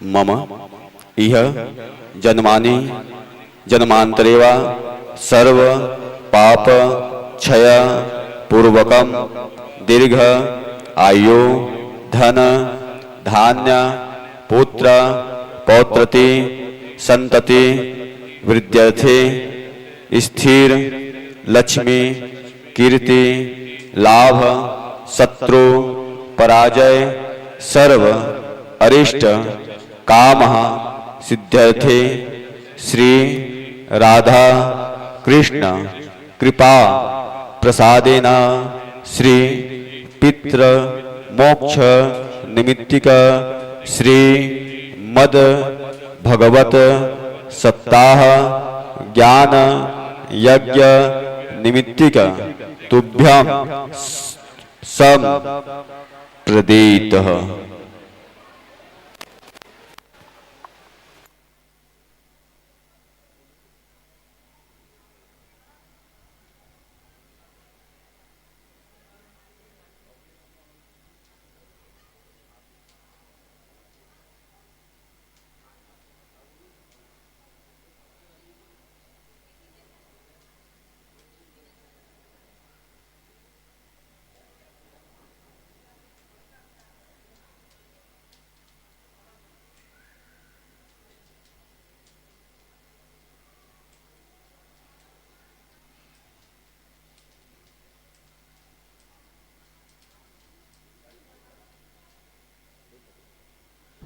इसके बाद क्रमशः आप लोग आते जाएं और आज बहुत लोग गीता आज ही चढ़ा रहे हैं।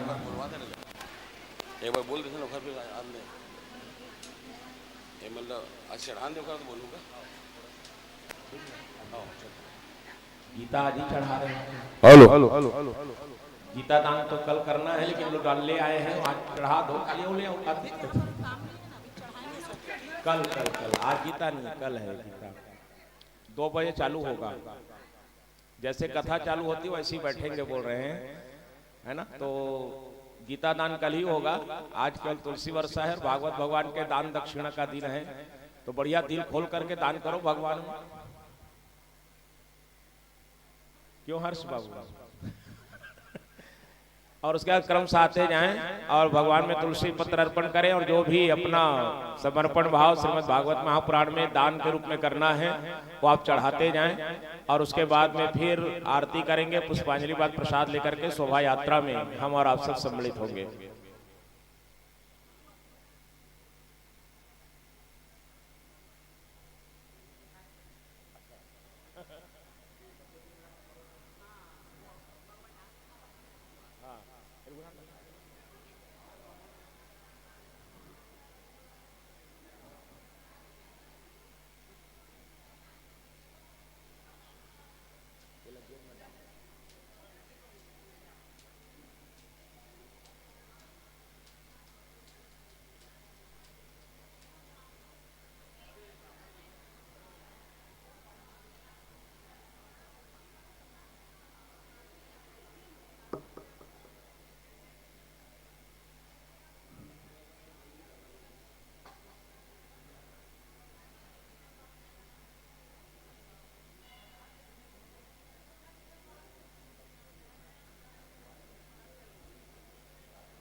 आराम से चढ़ाना, तुलसी पत्र ज्यादा नीचे में ना गिरे।